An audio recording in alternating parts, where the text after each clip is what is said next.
Check 1 2 1 2, bitch.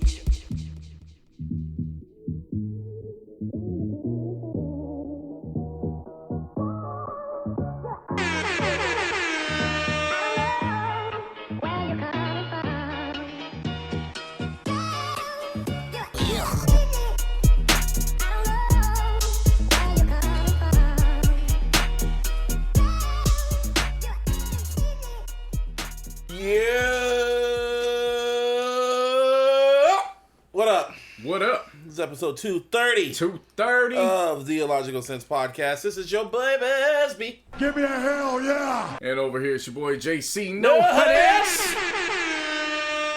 And Martine.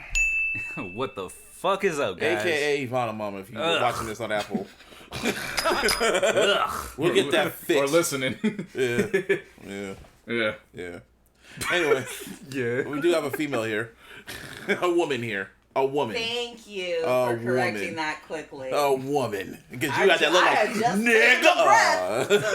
nigga. Woo! Yeah, it's Larissa. Say hi. Hey, Larissa the Great here. Yeah. How are you guys? I'm about to talk. I am great. I'm good. Yeah, it's like a mini Super Bowl right now.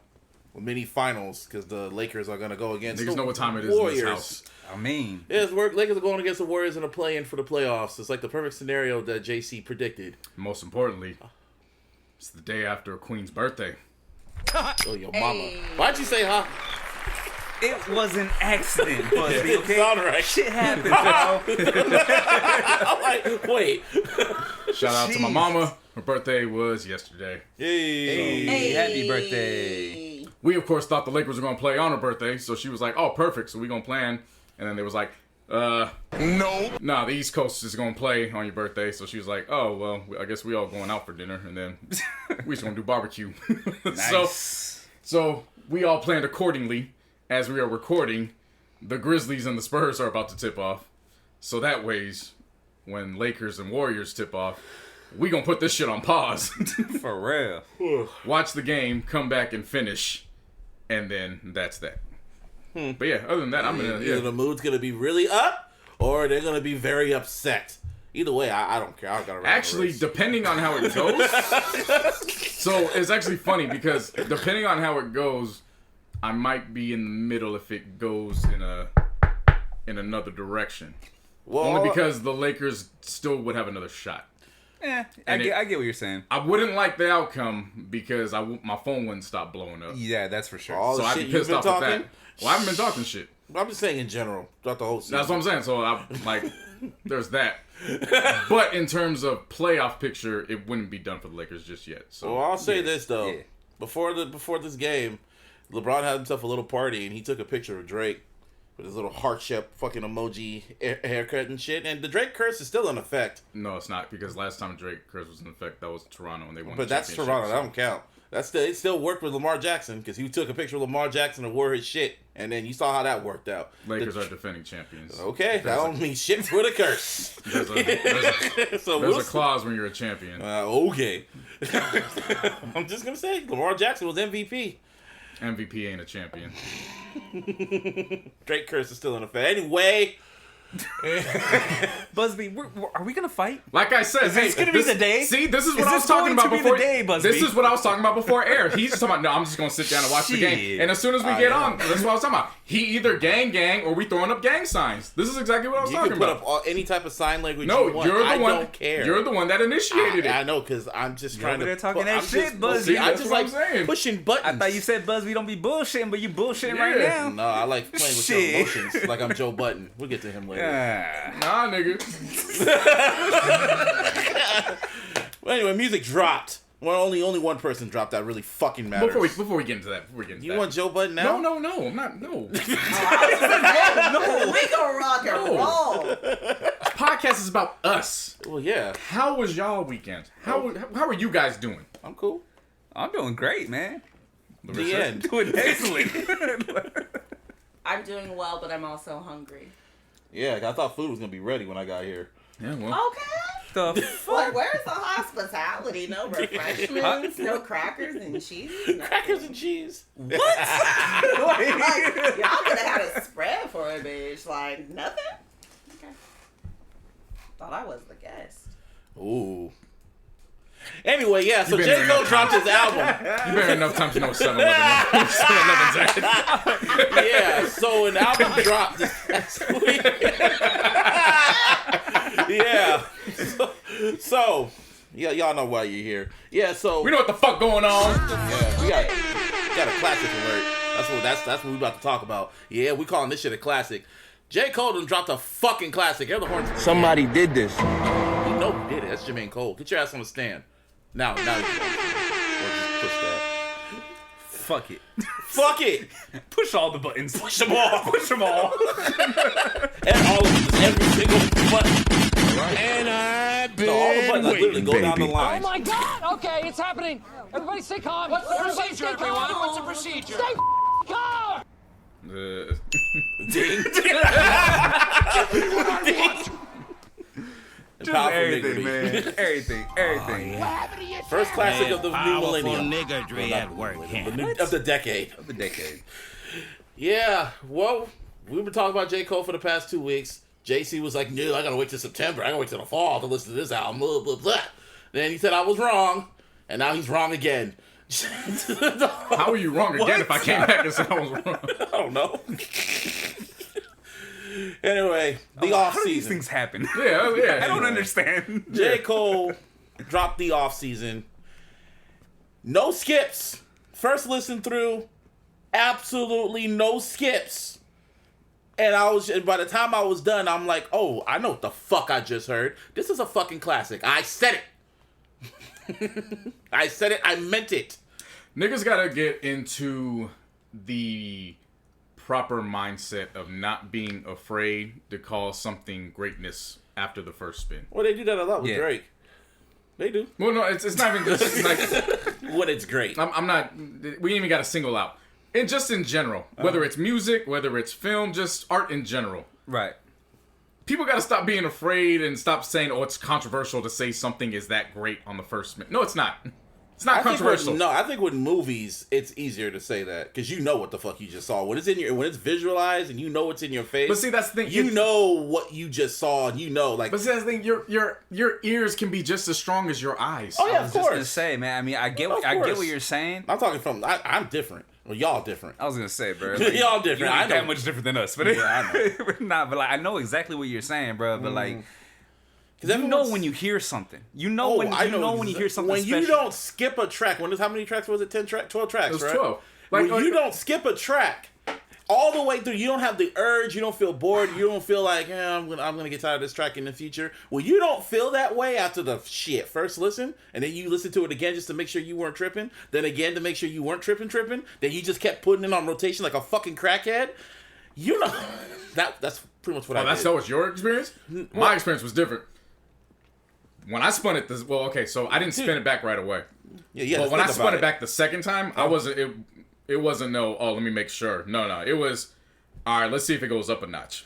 Because I listened to it. So just you know how when we were explaining to Busby because he missed the Lakers Knicks game, when we told him you missed the top 5 game of the year. Yeah. I know. Yeah. I know. No, but we're not saying it to get on your case, but how we didn't question it. We knew what we saw. We didn't it was an instant classic for the year. Right. For this, it was one of those. No, I don't need to question what the fuck. I know what I heard. So this is just a matter of, okay, how far up does this go? Like, Right. how high is this ceiling? Right. I'm not even questioning at this point, was this a fluke of what I heard last night? In terms of when I heard it. Because the dope thing about, just shout out to hip hop in general. Because we'll get into more music. That matters. This was dope. What Nicki dropped was amazing. Surprisingly. We gonna get into Migos. I know you happy. Yes, because I got a lot to say about that. And I'm gonna talk my shit. Well, Culture 3 About dropping. Migos? In a good way. In a very, very good way. They're just. Who else? the Internet Money had Don Toliver, Lil Gunna. Uzi, and Gunna Yeah. with that track. And then T-Pain and Kalani dropped their single. So it was a dope night for hip-hop and It was R&B. a dope night Yes. for blog music. That's Yes, what yeah. that was. So it was a wonderful night. So with this album, I ran it through once, and then I went through everything. I just had a great night with all music. Mm-hmm. So then I went back and listened to it the next day. Stock still went up, and I was like, no, there's no need to question. I this shit kept anymore. listening to it just to see what else I can catch, like rhyme schemes I can catch, or just Most like definitely. that's the reason why. Because I was like, what did I miss? What metaphor did I miss? What punchline did I miss? Last time I did that was with Kendrick. Well, actually, last time I did that with M, but y'all don't care about M like that. So I'm gonna say Kendrick. No. Well, I mean, she does. But we ain't gonna talk about M now. We talk about J. Cole. It's not one that's gonna be universal. Thank you. Yes, but no. Last time I did that was with Damn, just to see if there was something I missed, if there's a concept I missed or whatever. Because that's what I kept listening. Sometimes I just run tracks back just to like see what I missed. Hey, Right. what do you think? Oh yeah, Martin. What do you think? All right, so my experience. Anyway, so they'll trend. Nah, Right into man, that. y'all already know. Like, I've been a big J. Cole fan. I don't think that he's really had a bad technically album. This one, when I first heard it, I was fucking impressed as shit, and that's coming from like just a hardcore fan of his. You know what I mean? Mm-hmm. Then I ran it back instantly. Because I after it ended, it started over, and I was just like, "Oh shit! Well, fuck it, Right. we're here." You know what I mean? Like, fuck it. And Well, obviously, how it starts, it's 95. it's different. It Yeah, felt like it's- Boy Wonder. Yeah. Round of applause for that. Yeah. One. Oh yeah, there's producers on here. Yes, Other there's- producers. yeah, yes. no, definitely. Like, yes, let's And the talk horns. about what makes this great. Because we were talking about it 2 weeks ago. We were just like, yeah, he needs to work with other producers or some shit. So J. Cole's like, okay, fine. Yeah, I know. all the I'll reasons- do it. All the reasons 2 weeks ago why I was hesitant on wanting a project from him right now. He did all that. Yeah, he gave Which you what is you wanted. yes, Yeah, exactly. no, definitely. A wide range, Not just you, but a everybody. wide range of variety. I got a variety of producers, and something told me there's gonna be features on here. He's doing the Travis Scott thing. Yep. Just before you go any further with that, though, when I actually heard this before, both of you, like whatever, I didn't want to say nothing. How did you hear about it? No, I heard the album before you guys. Like, as soon as it was 9 o'clock, I pressed fucking same play. here. yeah, But yeah, me too. anyways. Me We too. all did. Oh, for real? Yeah, Why we the were heck talking took so about- long? we You were talking muted about us. it in You the muted the chat. chat. Huh? You muted the chat. We were hella talking about it. Oh, for real? We were talking Yeah. right when it started. Yeah. He was Nigga, exclusive. stay off the weed. Nah, but real shit. Listen, hear me out though, because like when you put on there, oh, there's features, right? I was like, oh, that sucks. I hope JC already heard it, because you know what I mean. It was kind of one of those things. When I heard it, I was like, ooh, I could either spoil this or not. I said You it know on what I mean? I said it on your behalf. But he was like, "Oh, Cam's on here." I was already going. I was like, "Hey, Hey, shut your this ain't Avengers, I don't know if you already know how Martin felt about this damn chat. Like, I don't know if you muted this shit yet. Yeah, nah, I'm not gonna lie to y'all. Once it hit 8:30, y'all was done. Like, y'all was done. You mute. Hey, shut these I motherfuckers up. ain't trying to hear none of y'all shit. I ain't trying to read nothing. I ain't talking to these motherfuckers to the podcast on Wednesday. First track. Oh yeah, you Martin. Oh yeah, Your no. opinion. Like I was saying, when I saw that, I thought he spoiled it for you, and I was like, oh man, that sucks. Fuck, I feel bad for JC right now. Like, No, I was in. I had sure. already, like, yeah. as soon as that nigga said kill it, and I was like, oh, wait, hold on, Oh, wait. a minute. No. When I heard that, I was like, I had to, Somebody did this. I got up and like, Cameron! Stop! Wait! Kill it! That's like the most random. Dipset! Wait! Harlem!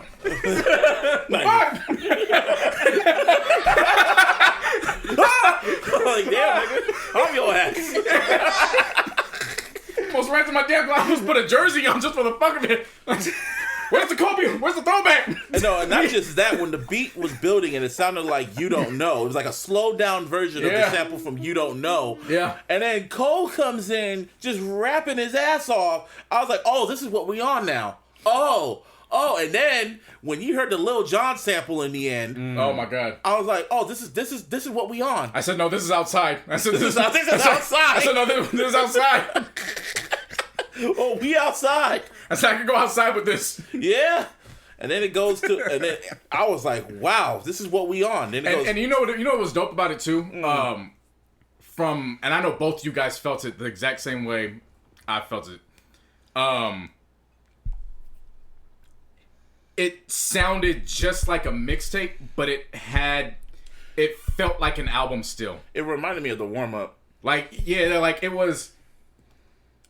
You can only explain this to fans of Cole that have been there from jump. Yeah. Like it just had this feel of, wait a minute, this sounds. There's like this edge of a mixtape, but I know this is an album because it's not a mixtape. But he's coming at this like it's a mixtape, and I'm not mad at it. Yeah. Like in fact, I'm actually very appreciative that he's giving it to us this way. It Right. reminds me of the warm up, Definitely. the hunger. I knew when he called it the off season. I'm like, because I remember the original concept he had for it. It was just going to be a mixtape where he raps over other people's beats and shit. And then it turns out it was a mixtape era where he's rapping over other people's beats, like original beats. Yeah. I didn't think it was gonna be those type of beats, Yeah. but holy shit! And to take what, like, I don't know, bro. When you were saying that on the group chat, it kind of like put a word in my mind, or two words really. What it sounded like to me was evolved hunger. There you go. Yes. That's a round of applause and a ding. Round of applause and Yes. a ding. Round of applause and a ding. Evolved hunger. They should have just called this the warm up to the off season. That's exactly what it sounded like. Yeah. Evolved. It hunger. sounded like I said it to somebody on Twitter because I said it sounds like he pulled the hunger from the warm up with the bars from Friday Night Lights, with the writing maturity that he pulled from 2014 Forest Hills Drive. And then when I was talking with somebody underneath that, I was like, yeah, it's kind of like he got a time machine and he went back and he gave the young cub in him the Lions playbook. the young Simba. Yeah, like he gave young Simba the Lions playbook. Like, here's the cheat code. Now Right. go play with it. Also, and I know I always go back to KOD because I don't know how y'all feel about it to that extent the way I do. This shit curb right? stomps it. But no. What I'm saying is, you know how you mentioned the hunger from the warm up and whatever, right? Also, the cadence from KOD. You just bringing in the cadences from all the new shit, the harmonies and whatnot from the new shit. You know what I mean? Like he's putting it literally all together. Right. It was an exciting listen because like we said before, the features weren't highlighted, so it was a really good experience. I was like, okay, who's gonna pop up next? Right. That was how I felt. So after that, what was the second one? Amari, Yeah. Amari, that was cool. I love that. That was produced by Timbaland, and according to Sort of. kind of, yeah. Cole said in an interview or whatever that he was randomly watching Timbaland on YouTube on Twitch making a beat, and it was that beat from Amari. So he was just like, oh, that's hard. Let me try to get it. So then he looped it and then made a beat out of it and hit up Timbaland like, yo, let me get the files for it. And Timbaland was like, Yeah, for sure. Which one? And he told him, he's like, oh, I delete that shit. I never saved it. That was just some bullshit I was doing. I know you were watching. And he's like, oh, well, can you send it to me so I can redo it? And then I'll send it back. Yeah, then he just recreated it. And voila. I'm surprised he did a video for that. I thought he would have done 100 mil. That's what I thought, but it's cold. I love that fucking part. Yeah, no, seriously. Like I want to be in a bar when I'm drunk and I just want to scream that at the top of my fucking lungs, or at a fucking arena. Like, goddamn, Cole, you go on tour, them tickets are mine. Yep. Right next to To Six be able Sonic. to be in a bar or in an arena. Next month, Gavin Newsom will open the doors. Soon. I mean, Soon. but are we still in the pastrami or not? Like, is it safe? We're here, maskless, vaxxed. Anyway, my life. Which is cool, but like big events and everything, I'm still a little apprehensive. I don't about blame that, you. You know. I don't blame you. I got my card. I got my card. It's been patiently waiting so I could just show that motherfucker off. Like, oh, Let me I'm in. more excited to have that than when I first turned 21. Man, I wore my ID around my neck. Yep. You sure can't deny so me. then we go to My Life, and I heard the sample. I'm like, okay. And again, I was wondering who gonna pop up next. All I heard was 21. Well, before that, because before that we heard the singer. We just didn't know who it. I thought that was close. Yeah, honestly, I thought it was Cole. I knew it was somebody. Cole. I was like, he sounds really familiar. Like I just heard thought his of it, voice. then I was like, is that Moray? Like, and I couldn't put 2 and 2 until later on when I saw the credits. I was like, oh shit, it's Moray. I was like, price of the brick going up. Yep. Salute to Moray. But then 21. That's 2 for 2. And it was a great 2 verse. for It was 2, like yes. it was 3 for 3 at that point. No. For features. Them two together. Oh yeah, 2 for 2. yeah. Oh yeah, and it was just like, and And it sounded like a lot part 2. You know what I mean? Like just the overall sound of the song and shit. Yeah. And then we go to Applying Pressure where Cole was just rapping his ass off. Okay. I love this 3-man weave that we're approaching now. 3-man weave. We just got to No. That's the first Because what? this No. It's been 3. No. Because this is where it gets into the mixtape element. Okay. These are just the one-off verses now. Oh, I get what you're You know saying. what I'm saying? Those did sound like a mixtape. So this is where he's just knocking them out. Yeah. You want him to give a second verse, but at the same time it's like, It's like nah, get into the I'm next good. one. I'm Go. good. Like what's Continue. next? Yeah. applying pressure, punching the clock, 100 mil. 100 mils fire. Like 100 Mill's fucking amazing. Absolutely, that's what I'm saying. That's The first time I heard that shit, I was like, oh, okay. It's So- official. So applying pressure It's and official. 100 mil is the standout for sure. Yeah. Applying pressure was the one that caught me off guard. You're But every time, as every spin kept going, and I probably ran through this album probably 6 or 7 times now. 6 or 7, shit, 20 for me. Good for you. I got shit I gotta do. I can say I played it on the background. Every single time though, punching the clock really starts elevating up for me. Just how he was rapping and shit like that. The The Damian Lillard bar, line. the bar. Nah, man. There's Everything. the bar, and you know what bar I'm talking about. I gotta know. There's a lot of As bars. soon as you say it, it'll click. Yeah. But go ahead. Died over a cross the same way that Christianity. Yeah. Yep. Died over this nigga. Because when Like he the said start of that, so when Christianity. because the Yeah. first time I heard it, I was sitting where Busby was sitting, and I was playing it through the speakers on the TV. Yeah. Oh, you did that. Wow. Yeah, no, I went all out on the first. I could tell. I do the headphones. When that line came on, when that motherfucking line came on, I grabbed the remote and I hit pause. And I said, no, this nigga's out of here. And I went out and I left it on pause for 2 minutes and I walked out. You really did that? Yeah. Wow. Left it on pause for 2 minutes. I said, nope. I said, no, because I need a moment. yeah. I said, no, he's out of here now. And I walked out and I just left. I didn't even have to piss. I didn't have to do nothing. I didn't have to get water. I just walked out for 2 minutes. Fucking mumbling to yourself. Yeah, just like, what the fuck? Did he just Christianity? Yeah. Oh my god.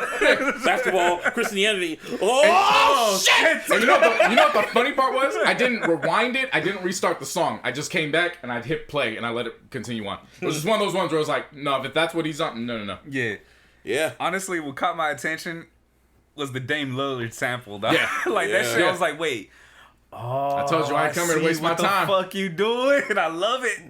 Yeah, you know what time he's on. Yeah. Yeah. Then we get to 100 mil, which is just, that's the anthem. That's the summer anthem right That's there. Yes. 1 million, I'm still on the grind. 1 million, I'm still on the... That's his signature sound. Yeah. Like That was vintage Cole. that's starting to become that's becoming his signature sound.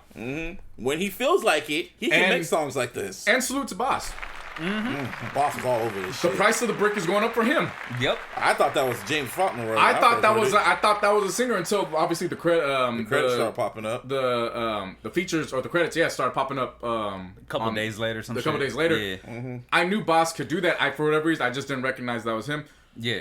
Nah, he's gonna start getting calls now. Oh, for sure. Like once people know that he For can start sure. doing that, easy money. Yeah. Then we got The Pride as the Devil. And again, I love how the beat was going. I was like, oh, I like this My concept. God. And all of a sudden, your boy pops up. Bruh, and when he did too, I'll be honest with you. I didn't know it was Lil Baby at first. At the very, very, very, very beginning of his verse. And the reason why is because you know how like when Cole does like the Kill Edward shit, or he's done it before, where he's changed the pitch of his voice or whatever, right? Yeah. That's what I thought it was gonna do. No. And then it just kept on going. I was like, oh motherfucker. If it was Roddy Ricch, you would have just fucking did backflips out your car. Easy. It was a fucking easy. It was a 100-meter dash, and he just literally handed the baton. And he just kept running.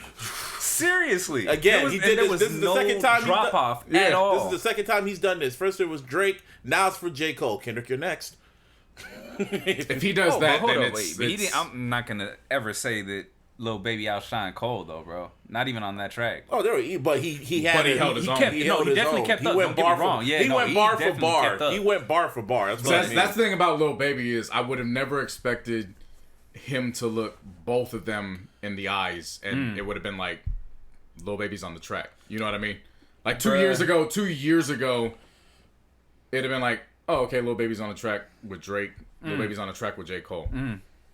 Like now we're at a point where he's becoming that feature. Lil Baby is on a feature, and now in your thought process, it's kind of like you're zoned in only on Lil Baby. Yeah, like he's reached that point now. Nah, I was gonna say his feature run right now is really reminiscent of what you call Lil Wayne's, but I'd put it more towards the level of J. Cole's feature run. Oh, yeah, you know what I mean? Yeah. He might be featured all of the year if you don't drop a project this year.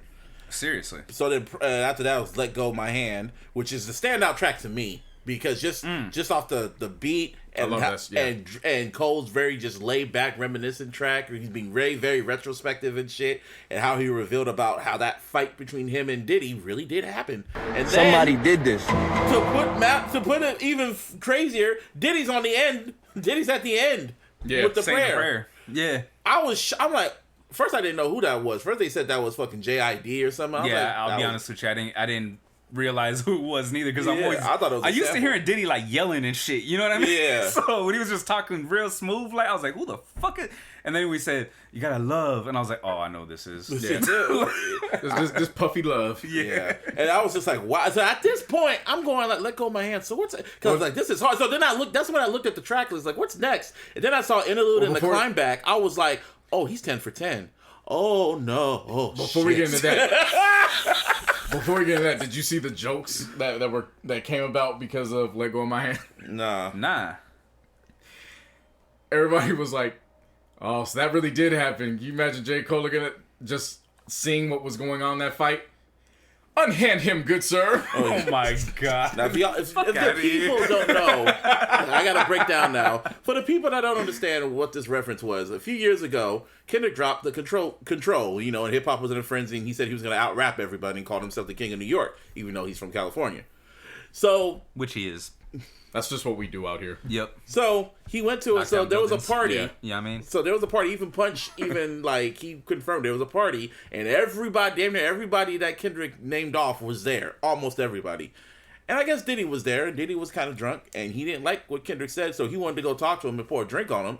J. Cole saw that, got in between them, like, yo, you ain't gonna do that shit. This is all alleged. And then a scuffle happened between J. Cole and Diddy, and they had to separate them and shit. And Diddy was just drunk. And he pretty much saved Kendrick from getting a drink spilled on him. So in a way, Kendrick did he get his shit rocked or was I don't know. We don't know. They said they got in a scuffle and they had to like separate them and shit. I hope he did. I mean, this is the same one hit in. This is the same Diddy who slapped Drake. This is the same Diddy that slapped Drake. This is the same Diddy who fought his son's coach with a dumbbell. Kettlebell. Yeah. What else did Diddy do? It's just dangerous. When he lost his temper. Diddy has a whole history of losing his temper to people that piss him off. He took the studio away. That's normal. Yeah. Sent his the band to go get some cheesecake. Yeah. I'm talking about all the physical shit. And then went to bed. If Diddy literally did nothing else after that incident, if he just did the cheesecake shit and we were like, all right, you did this, and he was a saint after that, I still think he should burn in the fieriest pit of hell for doing that shit to other people. Because they had a want to choice. be artists, nigga, over they some had a music. choice. You gonna make me walk? They had a choice. They didn't have to. That's Diddy, though. If you got a dream, come on now. That's like me being a painter still got a and Picasso wanting me to walk and do some shit. You gonna dangle this in front of me? He's a horrible fucking person. And I hope he gets his shit rocked by somebody. Okay. Him and Dre. Fuck them both. So the interlude comes. Spicy. So at this point, Spice. At this point, 8 tracks in, I was like, okay, what's next? And I saw the interlude and the climb back, and I heard the climb back a few months back. Right. So I was like, oh, he's 10 for 10. He only got 2. Oh my God. Oh, we're approaching. It's happening. That's what I felt at that point. I was like, oh my God, it's happening. What's the procedure? Yes. Yeah. So then after that, you all heard interlude, of course. The climb back, I really appreciate more, like a lot more now. Yeah. Within In the context. In context. It made it better for me, even. And then you go to close, and I love the rhyme scheme he used on this. How he kept rhyming close. Everything with an os in there, he just rhymed, and it just was mwah, I just loved it.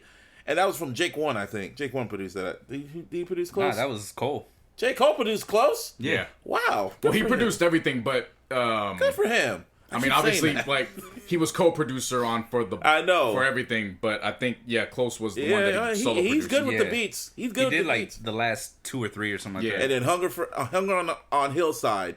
Well, it was great, and I wish it was a little longer because it just abruptly ends, and that's how it should be. It clocks in at 39 minutes. And Perfect time. It's just perfect timing. and it just ends. It just abrupt. All these great albums, they always abruptly end. Like To Pimp a Butterfly abruptly ended. Abruptly ended. Pop. Go. Yeah. Anyway, yeah. It just abruptly ends. This abruptly ends. I think Damn kind of abruptly ended ish. Kind of. With Duckworth.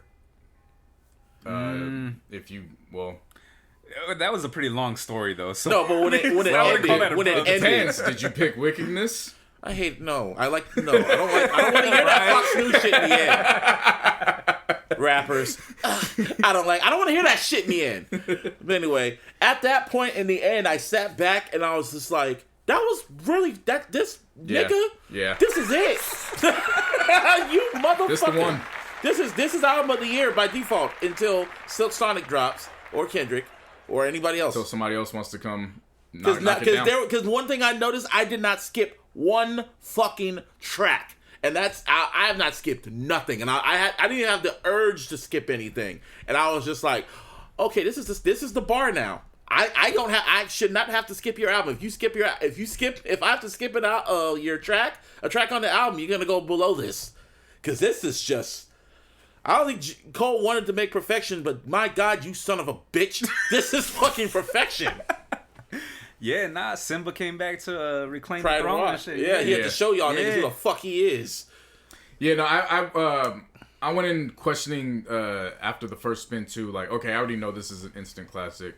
Now is this teetering the line of perfection for me? Because I only consider What is perfection? like Doggy Style to me is perfection. Yeah, of course. To Pimp a Butterfly is perfect. I only consider What about Good Kid, Mad City? Just certain albums. it's not perfection to me. What? Yeah, I wouldn't say perfection technically. And when I say that, hear me out. Just because an album doesn't have a skip doesn't necessarily mean that's perfection to me. Okay. Just Go on. I see what you're saying. yeah, I can agree with that. like you cannot have a skip. Like I'll ride with it, but it doesn't necessarily mean that like I'm not necessarily zoning out either. Like I'm real. I'm not necessarily gonna like always rock with that song, but like- I understand okay. it within the context. So Yeah, it's like okay. you know what I'm saying. Yeah, So to me, that's not perfection, but I understand it within the context. You got to get Exactly. there to get to the end. Definitely. You know what I mean? Yeah, I get you on Definitely. that. You gotta get. Yeah, that's how I felt about this album. I felt like I didn't have to like stick with certain tracks to get to the end. You could literally pick and choose what songs you want and put it on a playlist. It's his damn in a way. This is his damn album. If I want to just make a comparison to like. Oh yeah, you if know, you're making a comparison, definitely just because of the fact that it's more palatable compared to the rest of his catalog. It's listenable. Yeah, he for the finally average has person. one that like he finally has one that you could be outside with, like in comparison to All everybody his other else. shit. Yeah. All to his catalog, in my opinion. Well, I say in comparison to his peers. Oh yeah. yeah. Like all his peers have one where you can be outside. Oh yeah. With. Mm-hmm. He kind of had one where it was, okay, this is cool, but, you know, he's kind of sitting by himself, you know, as Busby would say, the headphone music. Yeah. Whereas everybody else, you could blast through the speakers. You could always blast his music through the speakers, but it was kind of had to force it if you weren't a Cole fan, Right. a hardcore fan. Or you had to find like the single. Yeah. You know what I mean? That type shit. And J. Cole, This one was like people like Officially Ice. They couldn't dispute it. yep. Like, It you know was what I'm saying? undisputed. There was no disputing it. Yep. They had to recognize this as, oh, my bad. Like, Yeah. even if I wanted to, no, I have to blast this on a Friday. Right. I can't. you go can't against deny it. this. Yeah. Like, you can't deny this music.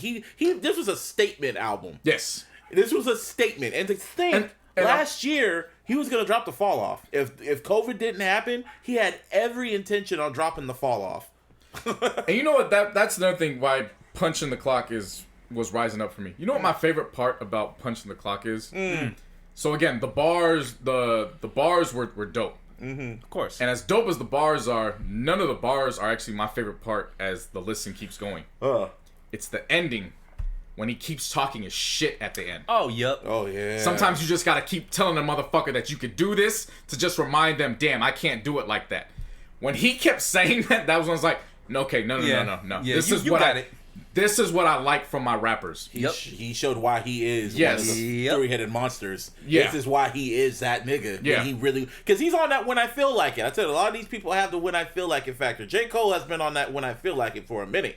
But during this whole fall-off era that he's on right now, this whole zone that he's in, because he did it with the features... Then it was the Revenge of the Dreamers 3, and now we're in the off season, and now he's just really showing, because he said he wanted to go back and he wanted to really focus on his rapping. Like he said in an interview with KD, he said like he went through writing drills. That's what he did. He was like, okay, let me rap like this person, like let me rap like Ghostface Kill, let me rap like M, let me rap like this, just so he could stay more polished and shit, so he could just see if he can do it. Yeah, it was practice for him. Right. And he was doing it in increments of 7 minutes every time. Like that shit's wild as fuck to me. So he just so gotta he be can sharp. so he can Yeah. be sharp on his feet. And I'm just like, oh, you one of those people? Yeah, don't fuck with him.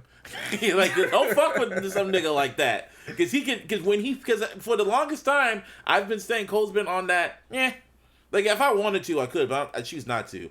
Now he's on this because he said in the documentary, he was just like, do I want to go my whole career without doing features with other people or doing not working with another producer and shit because of my own pride and ego? He's like, fuck it, I'll do it for this one. Yeah, and for at least for me, I was talking with a few other fans that have been following him from Jump.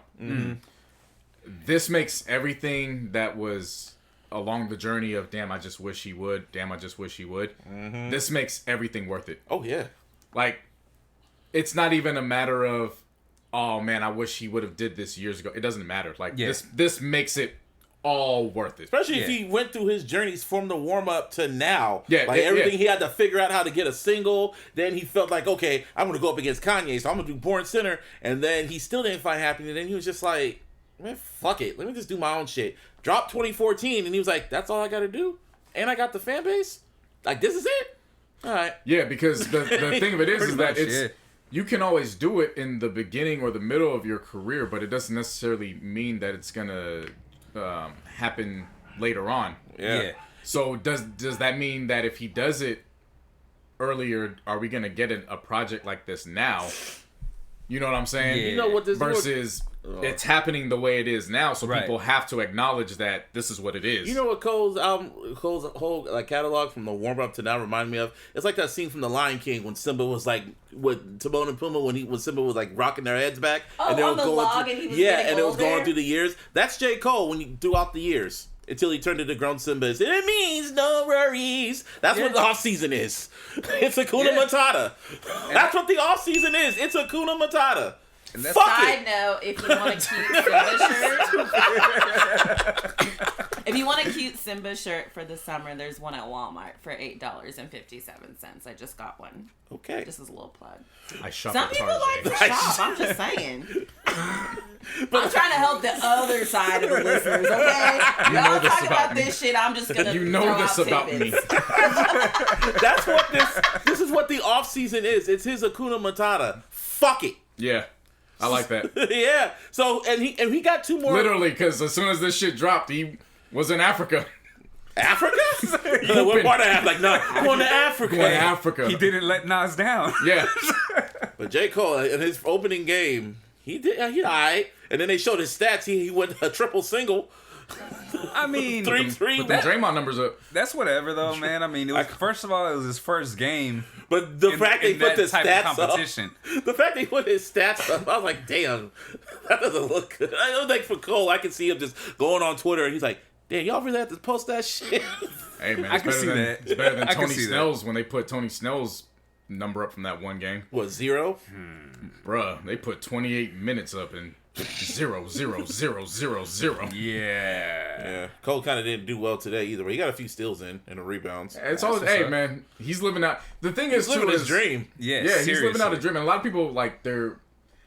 I'm not gonna say a lot. I saw a percentage of people, getting their jokes off, and that's fine. But a lot of people don't realize that league that's a legitimate league. Yeah. Like that's an NBA subsidiary. Yep. So guys that are playing in that league are guys that didn't have the chance to play in the NBA, but they are NBA prospects. Like still Like, quality players. Yeah. Like, So think about that. J. Cole is playing with just under NBA caliber talent. Yeah. exactly. Putting up, you can laugh at 3 points, but it's not like he's playing That's what I was with about to say. blacktop guys putting 3 points He's up. not playing at 24, bro. Yeah. You know what I mean? Yeah. Like, Also- I dare anybody who talks shit to go fucking to Rwanda and Right.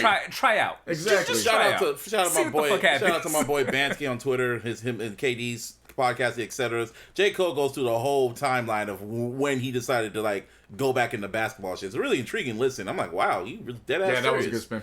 Yeah, he was dead ass serious about that. But yeah, it's like that's what the offseason is. Hakuna Matata. So now after this, we got It's a Boy, which is a project. I don't know if it's gonna be he's gonna probably be dedicated to his son, and it's probably gonna be an EP. Dedicated. I'm calling it. I think it's gonna be an EP. Honestly, I don't want to assume, but it might be an EP to his son, dedicated to his son, and then it's probably the grand finale, the fall off. And if that's any indication of if the offseason is any indication of how the fall off is gonna sound, because T Minus was all over this shit. T Minus executive produced it. T Minus needs to stay with J. Cole. Yep. Yeah. Because he said Middle Child was supposed to be on the fall off. The Climb Back was supposed to be on the fall off. Lion King on Ice, that's a great record. That was supposed to be on the fall off. So he said he's sitting on records and shit. I don't know, Cole. Do your shit, because I like this. I like this. This is album of the year. Yeah, no, it's a bar. This is the bar. It's This the is bar. album of the year until Silk Sonic and Kendrick. That's it. And that's even if they drop too. That's if they drop. Yeah, I mean, we still don't I'm not know. I'm not even gonna hold them anymore. Like you got to at this point, I'm not even gonna say Till anymore. Them acts, you got to show me now. Yeah. Not even gonna give him that bail no more. Seriously. You got to Kendrick. show me now. Where Nope, Kendrick not here even- show me. Nope. He showed you 4 times. That's You- fine. Show me again. Show it to me now. Pulitzer Prize! But Look, see, that was cool. I'm on Laker time with him, man. Show it to me. It's chip or bust. Yeah. It's Chip or always bust. chip or Yep. bust. Kendrick's just looking at you. That's cute. That And he's okay. and he's But in see, that that's tree. what- I He's hope in that so. tree. He's in that tree. I Because what hope is he? so. But see, that's he's on. But see, that's the thing. Kendrick a Laker fan, so he knows where we coming from. Yep. You only as good to us as your last championship, so that helps make you a great. Yeah. You know what that pressure comes from. I'm just wondering what he's Yes, sitting sir. on. What is he sitting on? 'Cause that's just making me just like, okay. It kind of scares me. Well, if it ain't as too. good as this, scrap it and start working. For real. Let's just see. Might have to start Yeah. over. But we ain't gonna you say know, that about Drake because we all know what he ought to drop. I'm not worried about that.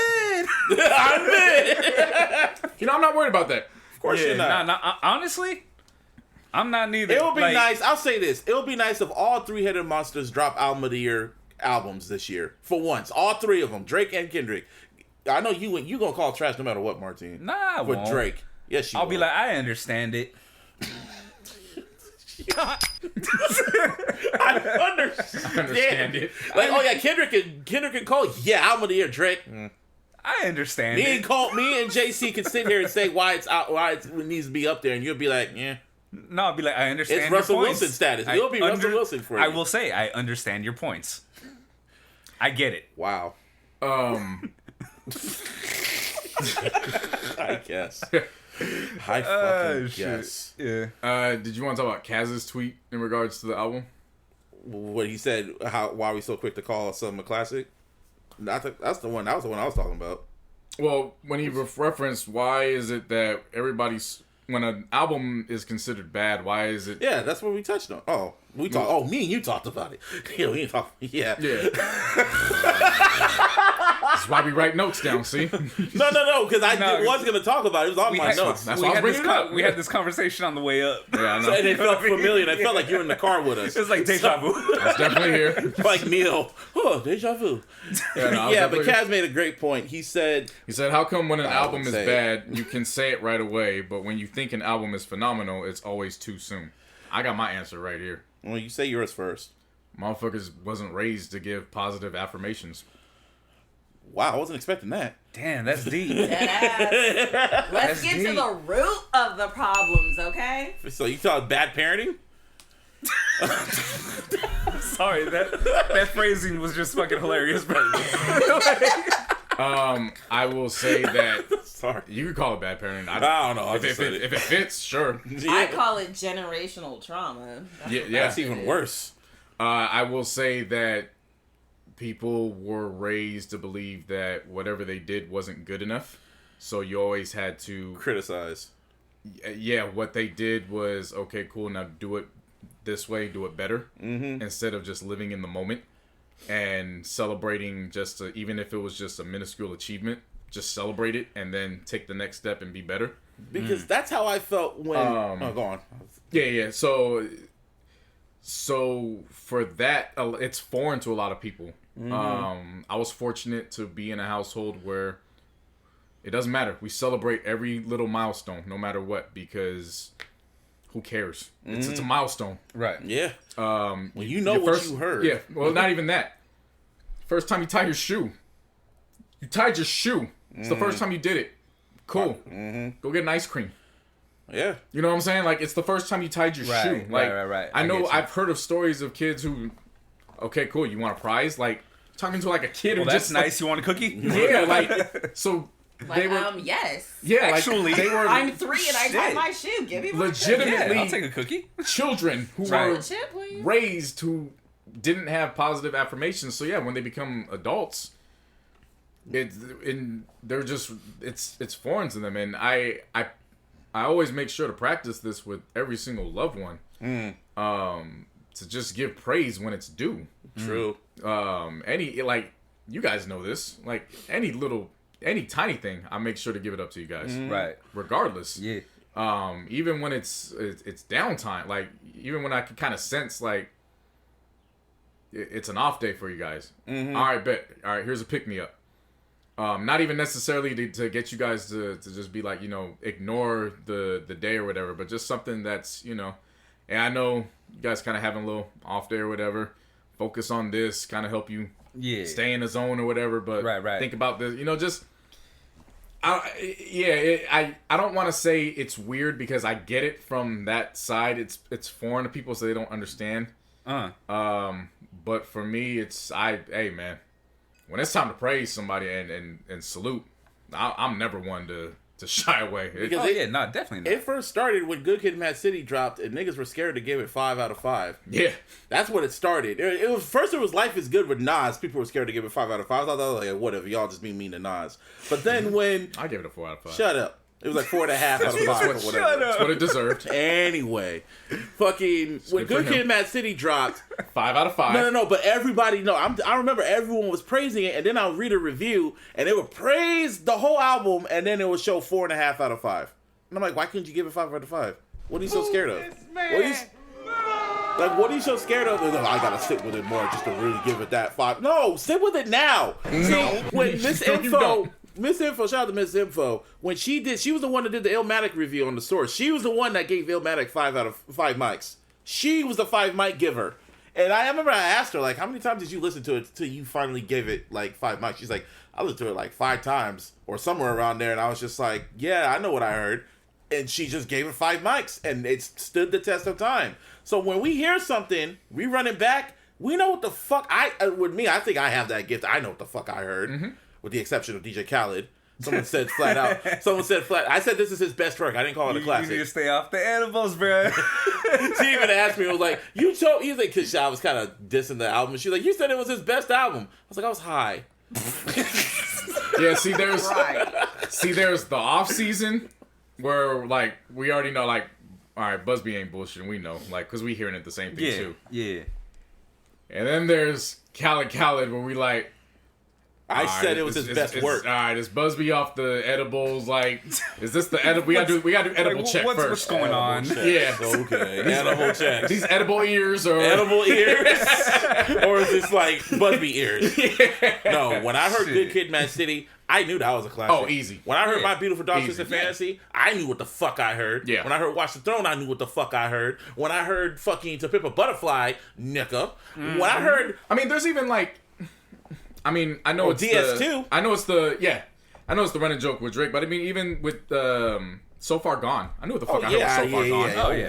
You know what I mean? There's projects you don't need a second listen. You know what the fuck you just heard. Yeah. So when I see people say, "Oh, we gotta sit with it more," till we really, well, what's gonna happen when you sit with it more? It's like, it was good at first, but it kind of just downgraded over time. How does it downgrade over time? What the fuck? A classic don't downgrade over time. It just improves. Yeah. That's It ages great. I listened to the warm-up for the first time in like a while, and that shit is just, mwah. That shit still ages great. Same with Friday Night Lights. I know what y'all, and then Born Sinner, I wanted to test that out. It did not age well. Yeah. I saw your tweet. I just laughed. I laughed at it. I was like, yeah, I told you. No, I know that. It's still good. It's still cool. It's still a good album, but it's just like you can tell. Anyways, my answer to your question though, bro, like real quick. When something is, for me anyway, this is just the way I go about it, right? Whatever. When something's bad, you know that it's bad. Yeah. You know what I'm saying? Like you know, right? When it's good, you know that it's good, but you got to listen back. This is how I am. I'll listen back 2 or 3 times just to see how good I really think this is. Yeah. When I'm breaking everything down, I'm talking production, bars, cadence, flow, all that shit. You know what I mean? Like everything. The entirety. Then I'll listen back again to check the sequencing. Then I'll listen. You know what I mean? I'm listening to it multiple times to check every fucking layer of how good I think That's this exactly really what is. I'm still doing. I'm still doing that. Overall, my question, I know when shit's fucking amazing. I know when shit's fucking horrible. Like, off first listen. It's just that extra time, and not even, I don't need a whole nother day. I just need a couple hours. You know what I mean? And I can tell you, okay, this is either classic, it's good, but it could be better, or, you know what I mean? Yeah. Shit like that. Do you have you ever had experiences where, and Larissa, you could answer this if you've ever had it. Have you ever had experiences, because we all know what a good album is in general. Like, and usually those are ones where like, okay, this was cool, and then you go back to it just to see how good it was. Right. It's a Tiger album. But in this instance, have you ever had those experiences where those greatest of great albums, where those were the ones where it's like, I only needed one listen, and I knew from jump, like, I didn't even have to hear it again. Good Kid, Mad City. Not from Tip Pimp a Butterfly. That too. Yeah. Have you ever had that with a... I have had that with an album. It was not a hip-hop album. But one of my favorite albums of all time is Counting Crows, August and Everything After. Top to bottom. I can put it on right now. Granted, might cry. But it is a very good album. No skips, nothing. And I only had to listen to that once. That, Lana Del Rey, Born to Die. Most of my... Prince, obviously. Like... Most of my kind of like sad music or things like that are where I have my top to bottom albums. With hip hop, it's a little, but I'm a very different listener than you guys. So really, if you're not Eminem, I'm hitting tracks. It's very rare until, me being able to be with JC and him letting me into that world and sharing things with me musically, that I was even going to listen to an album top to bottom for what? That's what playlists are for. I'm gonna curate whatever song y'all did. You feel me? Yeah. That's a lot. What, 10, 12 tracks? Bitch, I ain't even listening at work and shit, and I get paid to be there. Like, I'm not just gonna listen to a whole album. That seems like a very big commitment to me. So, it would have to be something extraordinary. And like listening to you guys talk about J. Cole and all of that, I enjoy it because you guys are talking about the artistry of it and his growth and all of those things. So that's really cool. I'm glad he has fans like that, because there's people like me where I'm like, I don't care that much. Like I'm not listening to the new J. Cole project. Yeah. Am I going to respect it? Am I Right. going to be like, oh, that's dope, like good for you, you put out great artistry? Yeah. Yes. I'm never gonna I think the last J. Cole song that I liked and listened to, the nigga had a fade. It was what was it? This is a while ago. Can't get enough. Oh, wow. Trey Songz.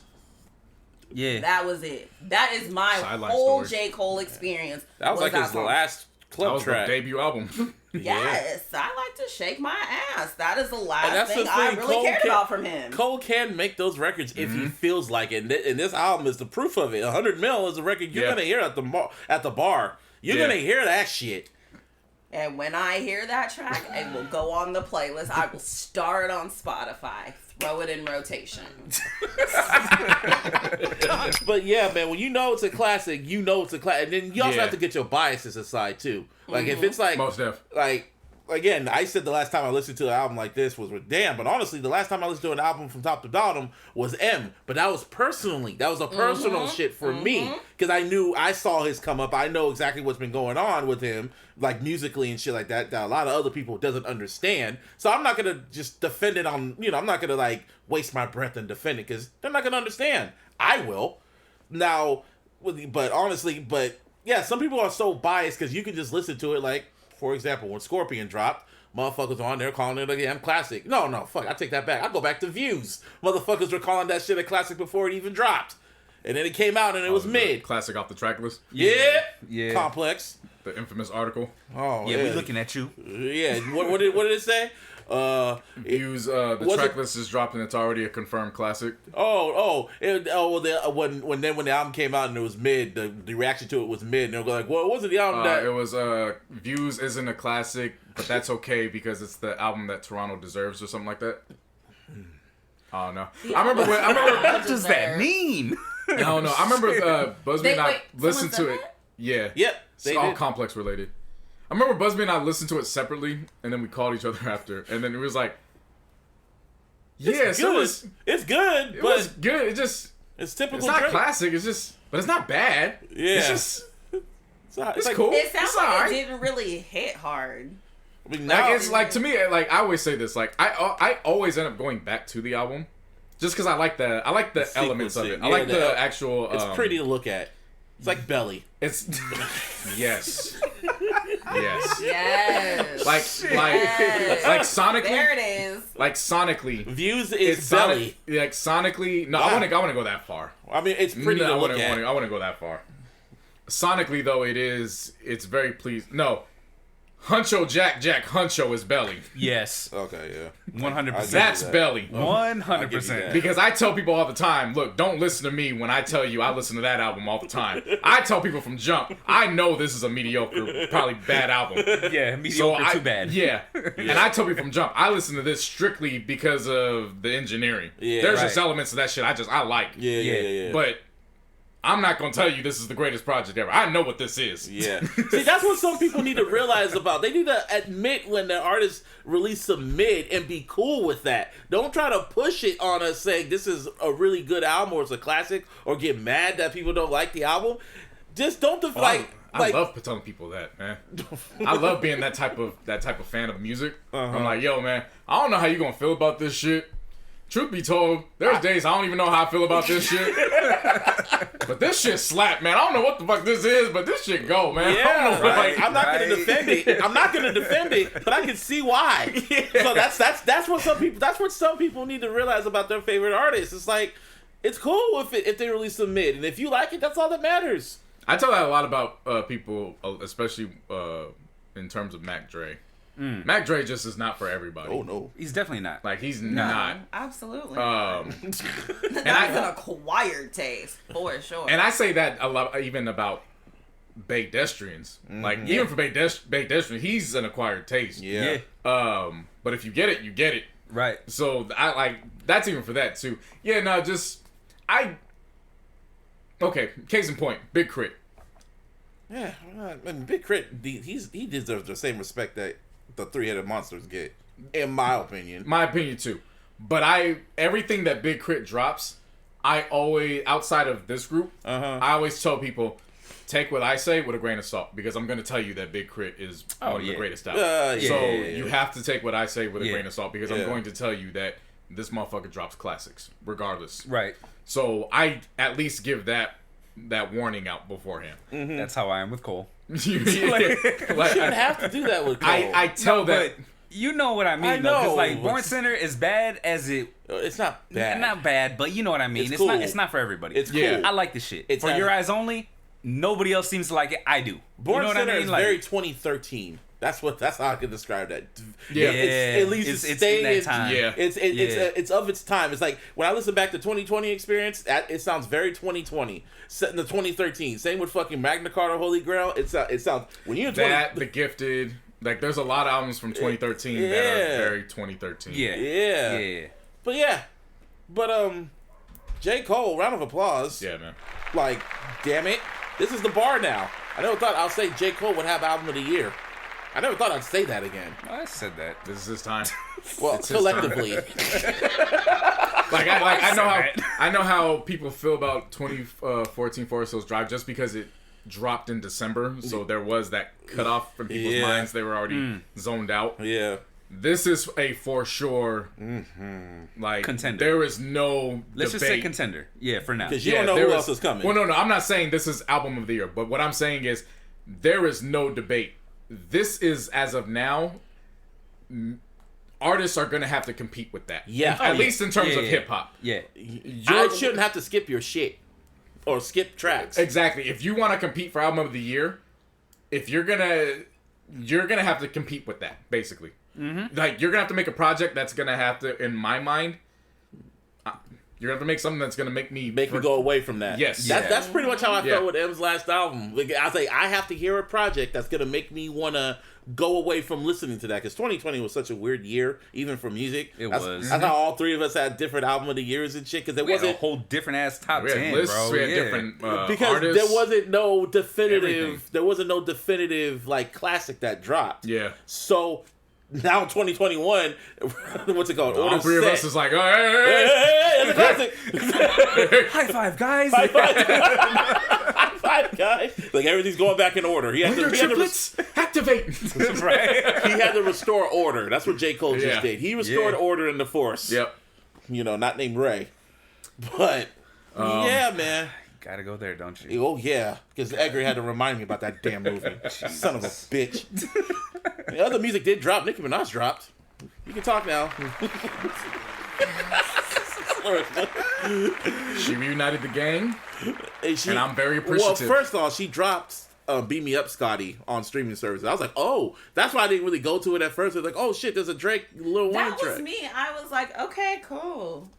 Like, I'll touch on this when I'm getting ready. Like, we all knew that. Like, the way it was presented to me as the casual listener, when she said that, I thought she was dropping just that. She didn't say, like, I'm gonna give you this and some sides. Bitch, I thought I was just getting the steak. I've eaten this before. It's good. Yeah. I'm gonna come to it. But you threw in spinach and potatoes. Like, you should have put that at the top of the conversation. It was the first two songs, actually. It's like 5, bro. Well, I've heard Chicken Teeth remix. I heard Chirac, and I heard the Boss Ass Bitch I remix. really like I didn't hear Chirac. none of them shits. And you got to count for the casual listener. She hasn't even heard any. She didn't. Wow, she thought I just picked at it. And really real dead ass. The only reason I listened to Chirac was because of G Herbo. Oh, that was it. Yeah. Like, he's probably like my guilty pleasure rapper. He is so horrible, and I fucking love him.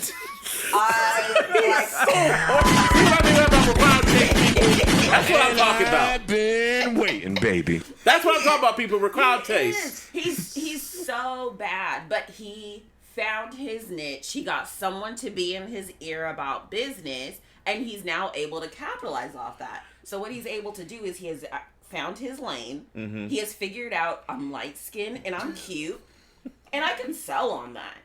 Bitches do it all the time. It's definitely the commentary that we could not provide. Yeah. So I'm light skinned. I was like, wait, what? Like, I'm gonna rock this little light skinned pretty boy thing until the wheels fall off and the niggas making money. And it really genuinely does work, because I do not pull 10 random females in front of me from different walks of life. 10 of them, black women. Pull them all together. Every single one of them has had a light-skinned nigga face.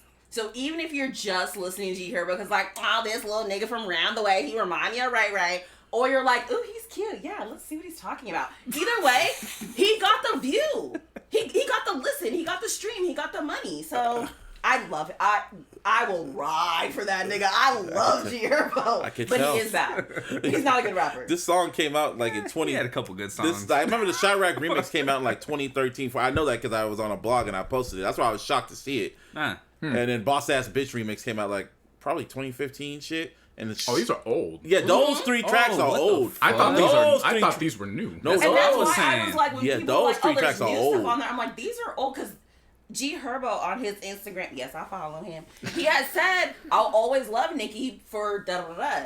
So when I heard the Chirac thing, that's why I went back and listened to it. I was like, "Oh, this is some old school shit. Like this is from years ago." Okay. So They never. like, She never put it up on. I was like, "What new tracks is she?" There was only on SoundCloud. Those 3 tracks were only on SoundCloud. Right. But seeing Green new. and Fractions, those are the only 2 new records on there. Damn. That's what I thought. So I didn't miss that on much. That's cool. I know you didn't. But no, Seeing Green, that was vintage YMCMB. They're the horns. That was their royalty. All of them came correct on there. Yeah. All of them. Such a good time in my life. Tastes like blueberry UV vodka. Oh, a good time. Yes. Drake should have kept it for his album, but I felt Drake should have kept it. I felt Drake should have kept this for Certified Lover Boy, but whatever. It fucking knocked. Wayne came with it. Nicki came with it. Drake really came with it. And I was just like, I really liked her aggressiveness. I liked her bar. You know, for as much as we've said in regards to the climate of the femc around her, she made a very great point that really kind of got overlooked, which was, you know, I kind of wasn't going up against one particular or several kind of MCs. I was going up against labels. And I was like, you got me there. You're not wrong. really? You're actually not wrong on that. I give you credit on that. She wasn't wrong on that. Yeah. The artists that the women that she was going up against, they weren't signed to no, you know, indies or whatever. They were signed to like Atlantic, and Atlantic don't lose ever. Yeah. So you know what I mean? Like she got me with that line, and I was like, "You're right. I gotta give you. I owe you respect on that." And surprisingly, I really fuck with Fractions. I really fuck with that record. When I heard that, I'm like, oh, she back. This is old Nick. I like the beat. I loved everything about that record. That record knocked. I was like, first I thought, is this the edible? And then I was just like, and then when I got sober and listened to it again, I'm like, nah, this is fire. I think this is her most fire record since Looking Ass Bitch, in my opinion. Just me. Fractions was a really good one. Fraction was good. I was like, why can't you have this on Queen? Well, you know. Or Peasants. You know, hey, I'm gonna say this. The same thing like J. Cole. Sometimes you gotta go through. You gotta go through shit. Yeah. We don't know what she's gonna be dropping later this year. So she has that HBO doc coming. So. You know, hey, for all we know, she could drop something very similar to what Cole just dropped. I hope so. And I'm not trying to take nothing away from what you guys calling fire, because I haven't listened to it, so I'm, you know what I mean, not really giving my input. But I'm just really honestly curious about how long these songs have been like laying around. Like if they're brand new, fucking awesome. They're brand new, what I mean? Because Wayne made a fucking yeah, you can tell by the references. Oh, okay. All right. Same with Fraction. She was like, then maybe I might check it out. I was like, we're gonna have a baby. All this other. The other three songs. Shit, okay. The other 3 songs that were new. Yeah, those ones aren't. Those were no. Exactly. Those are old. Those are old. But yeah, beat me up, Scotty. So what's your opinion about that album, Larissa? Or mixtape? It was like a time in your life. Right. So I never listened to it. It was nice to relive that. So like I said, it very much tasted like blueberry UV vodka. It felt like cheap eyeliner. It felt like a spandex dress. It felt like heels. Like it felt like a very good time. Like when you were just young and happy and doing stupid shit and almost dying. Like, but you came home and it was fine and you did it again. Like every weekend. So I loved that. Like that little piece, especially with summer coming up. Again, the business part of it. I think for me personally, this is where I really jive with artists, or this is where I kind of separate a little bit. If you are business minded and I feel like you're doing good business, and kudos to you, I really don't give a fuck what you do. Like, honestly. Yeah. Unless I'm like a super... And I am a fan of Nicki's music, but we've talked about this. I don't feel like she matured with me. At all. So it got a little weird. It's still weird. I mean? Like, until I otherwise. was like, So, there's that. But business-wise, it was a very smart move. We have been in the house for a year. Mm-hmm. That is a mixtape that people love and remember. Mm-hmm. And we're about to hit up not only summer, but a summer of freedom, really. Like, we about to be outside. I'm about to get 2 summers up. So for Nicki to drop that, I was like, oh, okay. And that's another reason why I didn't rush to listen to it, because I thought it was just a business thing. I thought it was just a business play. Yeah. Like, it was just good business. Summer's about to come up, whatever. Here, because I'm gonna go to the pharmacy real quick. So I liked that. I was really, really happy about that she did that. Because I thought it was smart. Because me, again, casual listener. Like, I listened to Queen like once, like 4 weeks after she dropped it. I'm not up on it like y'all. Peasant. But when I saw, I was like, itty bitty piggy, and the sun's out. I'm about to be man, I am outside, nigga. Like, I'm about to get my nails in. We about to have 40-inch bundles in this bitch. Like, yes, it was good. So I was happy. I mean, I'm happy. I was good. Yeah. Like I said, I never listened to the album, but I knew it was really important to the hardcore Nicki stan. They saw that, they're like, oh my god. Like, I mean, honestly, y'all should have had this shit on your fucking iPhones from the beginning, like how I had warm up and shit. But you know, yeah, but you had to like download MP3 files and shit. Like, it wasn't easy. Now she made it easy, so thank you. Cause I'm not downloading a file. I'm not looking. You never for nothing. had that piff? I'm not. No. Was there an app for that? When was that? Like, I'm not. No. I'm not doing anything techie difficult. If I cannot push 2 buttons on my phone and start hearing noise, I don't want it. Download a file. I'm not doing that. I'm not. I understand. Yeah, those 2 records were. I mean, and you know me on this podcast. You know how I feel about Nicki. So for me to praise those 2 records, yeah, I was like, okay. But then again, she'll fuck up again. But that's what I was going to say. This is a very important thing, because right now she's got some positive heat, right? Because she's been gone for a minute. Excited. She got a little baby. She dropped this, right? She's with a sex offender. Right. Oh, God. I think he has a neck tat. Like, ooh, dangerous. So, but she only has a moment to capitalize on this even seemingly, like, positive thing. Because there are many people in the background like, oh, bitch, I see what you did. Because you with that sex offender. Mm-hmm. And I think, I didn't hear it, there's a bar or something about his accuser, what have you. Anyways, my point is, there are still people that are mad at her. But she does have probably like a 75% positive little flame going. If she does not capitalize on this fire, even if she keeps it at 75%, even if she lets it drop to 65%, if she does not capitalize on this now, it will not be cute for her. Well, you were right last time. She needs to keep going. I mean, she did get like 2 #1 singles last year with the whole Snitchy 60 and then fucking Doja Cat. She got a #1 hits out of that, and I was like, okay, now do it by yourself. That's what I was gonna say. Is that gonna be the trajectory now of her career, where you just hang on to other people? Features, because Cardi did it by herself multiple times. Megan just had Beyonce, and that's the sad part. Megan had Beyonce for the what's it called? Savage, and Nicki had Beyonce on fucking Feeling Myself, and didn't go nowhere. You know what? And why? I love that song, but I feel like everyone treated it like it was an album. Like, aw, like that was cute. When no one,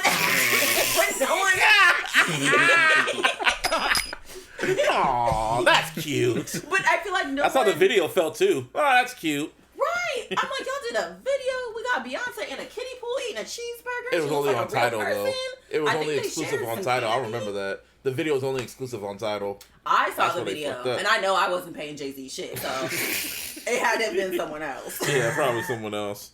But it was cute. But really, that was, even from like Beyonce fans, I really feel like the general consensus of that song was like, aww. That's adorbs. Like, what? I never thought of that. To this day, I was thought of it that way. Here. Like, I never thought of it that way. Aw, he got a song with Beyonce. What people, for those 2 big of artists and the reaction that it got, yeah. I don't know if it was music was supposed to drop on a Friday and these bitches did it on Wednesday. I don't know what happened, But it was such a weird reaction Like to me. something was off. Yeah, something was off. I don't know. And then the Savage remix, and then it was just like, oh, #1 Grammy. And I feel like Every Savage award. was mediocre compared to Feeling Myself. It kinda So when there was. was such uproar about that, I was like, this was cute. Like, this was the, like, the dollar bin in Target when you first walk in and you're like, I like this shit because it's $2. That's what you're doing. That was that track to me. Like, yes, this is cool. I like it. I obviously came to Target for a reason. I put on Meg for a reason. But, yeah. Like I said, like for the longest And time. it blew the fuck up. TikTok. That's why. Yeah. No, the remix. Was there a dance to that? There Yes. was, yeah. Yes. Oh my god, I remember that horrible fucking dance. Wow, that was trauma. That was trauma because I blocked that out. That was trauma. Yep, I remember that shit. You They know- even had Meg do it on a kid. That was a lot. You know, TikTok tried to cancel M. Don't get saw. her started. I know, I just wanted her to get started. That's why. I just, you know what? All I'm gonna say about that is, when you're young and you have too much time on your hands. Back in my day, what we did was go outside. Now, whether that was outside with a bottle, whether it was outside smoking weed from an apple, whether that was outside Good times. racing, it did not matter. We went outside. Y'all kids today, you got your internets and your Googles and your TikToks and your Twitch and whatever the fuck. We you're only have using. MySpace. Thank you. Okay, you know what? Let me stay on track. Let me stay on track. I saw the children try to cancel Eminem. Would love the way you And- lie. Oh, fucking son. Y'all motherfuckers didn't even pick out Kim. You skipped over the track where he talked about putting the mother of his child in a trunk and killing her and impersonated her voice. He didn't get, he wasn't like, hey, bitch down the hall that gives me water. Can you come and scream on this track? He didn't say that. He said, I'm gonna do it. That's how much he hated her. And you went over that track and chose a track with Beyonce talking about some window pane, about a fucking was Rihanna. breakup. Rihanna. Whatever. That's how mad I am though. Because I'm like, what is wrong with you? So that's why I was like, okay, yeah, be mad. Be mad. Out of all the songs. And they were mad for 5 seconds and then they went on. No, because everyone Yeah. gave them a history lesson on who the fuck he is. Yeah. Like, this is nothing And new. I'm glad they did it quickly. Because if I had to make a TikTok video, I was going to be pissed. If my 31-year-old ass was going to have to get on TikTok and say some shit about Eminem, I was going to be very angry. Because what is wrong with y'all? I mean, if they would have got mad at Kim, you couldn't really defend him at that point. If it was Kim, you could defend it. But yes, if they would have gotten mad at that, I'd have been like, yeah, abusive track. Like, I see why you're upset. Now what? Because what can you do? It's been like 20 years. Get a fucking journal. They're on sale at Office Depot. Why are you in my face? Okay. So other music did drop. Shout out See, to y'all already know what topics I'm gonna start going on the rail on, so don't do me. shout out to Kalani and T. No. Cue my shit up, Martine, You please. gotta get your stand on. Cue my shit up, please. shit. You gotta get your stand on. Because I got looked at weird the other night, What other a few night? weeks ago, Oh, because you said when that I said I thought that this was, mediocre. bar none, Oh, yeah. one of the worst in their catalog. And this song that they dropped just further made me sound right. Because this shit right here You want me is to get it, them Martin? in their element. You ready? Yes. Here the This is who these niggas are in their element. And everything about this song is what I was talking about when I said this is who I wanted them to be.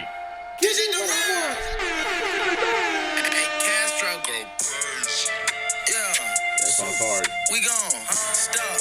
We good. Stop. Ultra 3 coming, by the way, people. Nigga, Waiting, baby. nigga, bando season. Where are the drugs at? Give me some goddamn drugs so I can sell some drugs right now. Where are the goddamn drugs at? Wow, everybody about to be wild in the summer. I mean, I am. I'm gonna be a big old thought. Oh, I'm outside. See this? What Quavo doing right here? Yeah. He was not doing that on the record with her.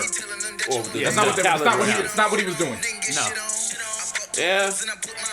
He was trying. He actually is trying on this. It's not even about trying. You see how comfortable he is in his element. Yeah.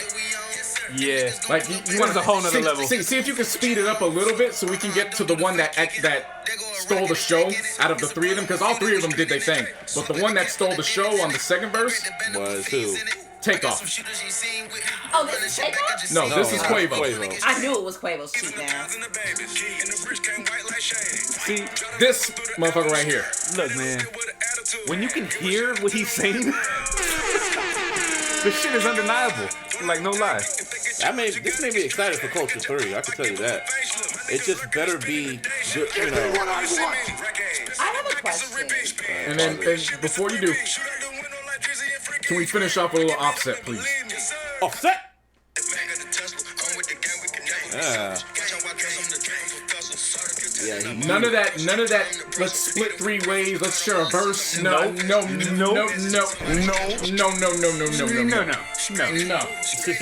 Straightening. I want straightening. That was hard. This song was hard. When I first heard it, I was that like, sample, nigga. That sample is like a damn calling. It's like a calling card. I don't know what it is about that sample, but it's like every nigga that's been waiting on bando season. You hear that damn horn, it's just like, wait, where? Where the drugs at? Where? Hey, this love start walking around like Tyrone Biggums and shit. Yeah. Yes. This shit make you want to count money. This was fire. I can tell you that. This is like, in all honesty, this was just what I was talking about with the track that they gave Khaled, and maybe I should have cut them some slack.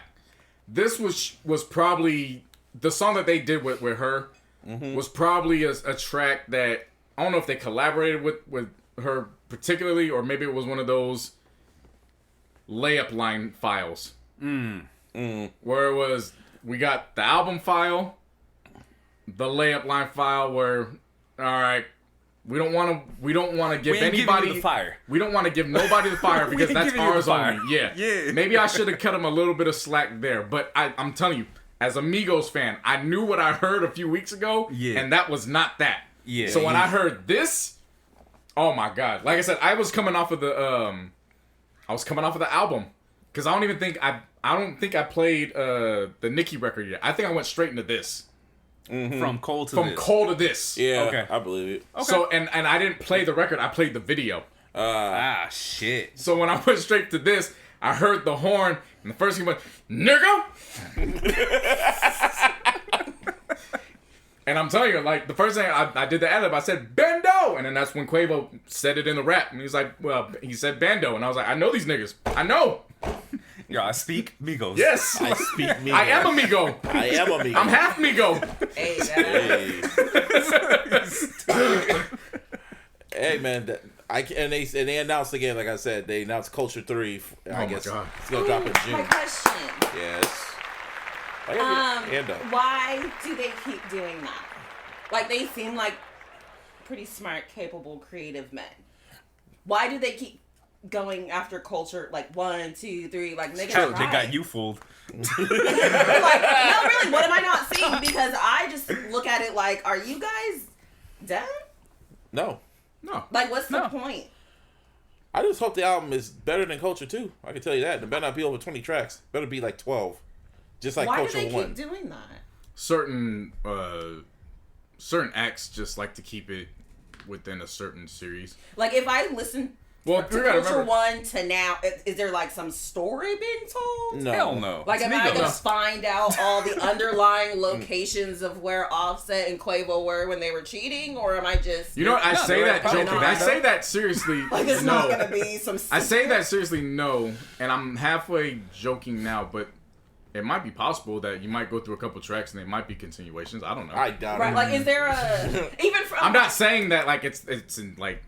It's supposed to be that way, but shit, you could, Are they I don't know. the type of artist that, like, if you let's say like Culture 1, from track 1 to track end, I don't know, I don't listen to their music like that, but does that even tell a story? Are they storytelling artists, or are we just getting bot for bot track? Culture 1 to me is Culture 1 to me is a classic album.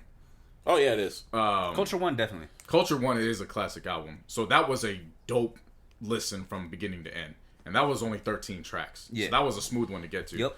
Culture 2 was difficult because they got caught up in the streaming number the chase. cheat code. So they went for 24 tracks. And man, your experience was really wild. I remember that. Yeah. Yeah, like it was Mine so too. confusing that Why mine was yours bad?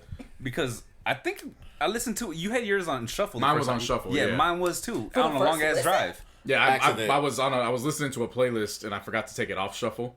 Oh, So, I was gonna say because that's serial killer behavior. See, told you.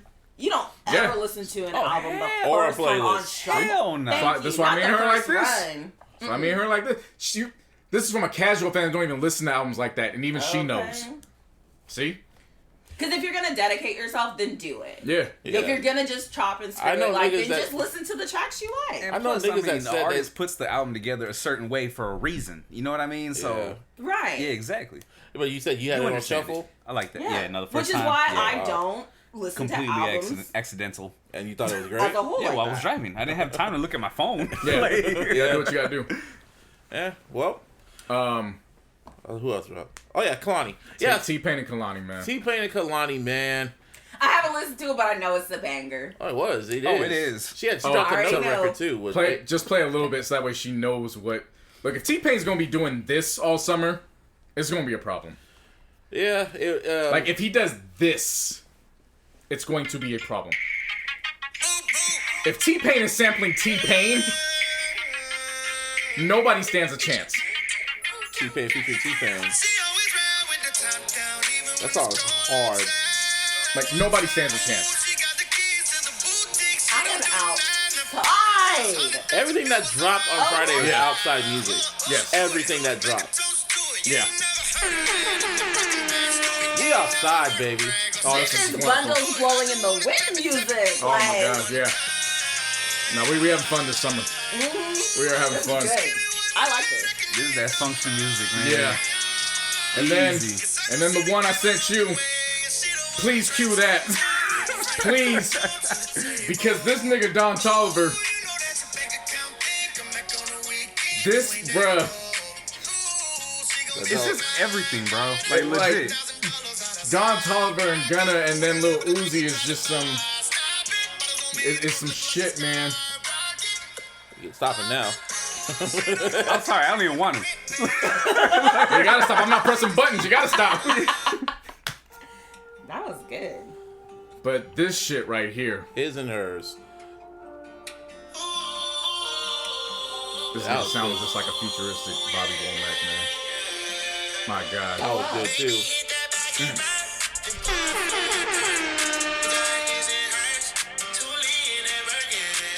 That shit was raw.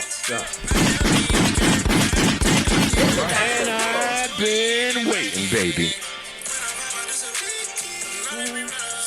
Yeah, no, I'm ready. Oh yeah. Let me outside. Yeah, this is cool. Let me outside. Because I would have never listened to this. Because I don't listen to Uzi or Gunna or Don Julio. Whoa. Time the fuck My out. dad would be. You know what I'm talking about, though, right? Whoa. Julio. Do not disrespect Don Toliver. I don't know. Don Julio?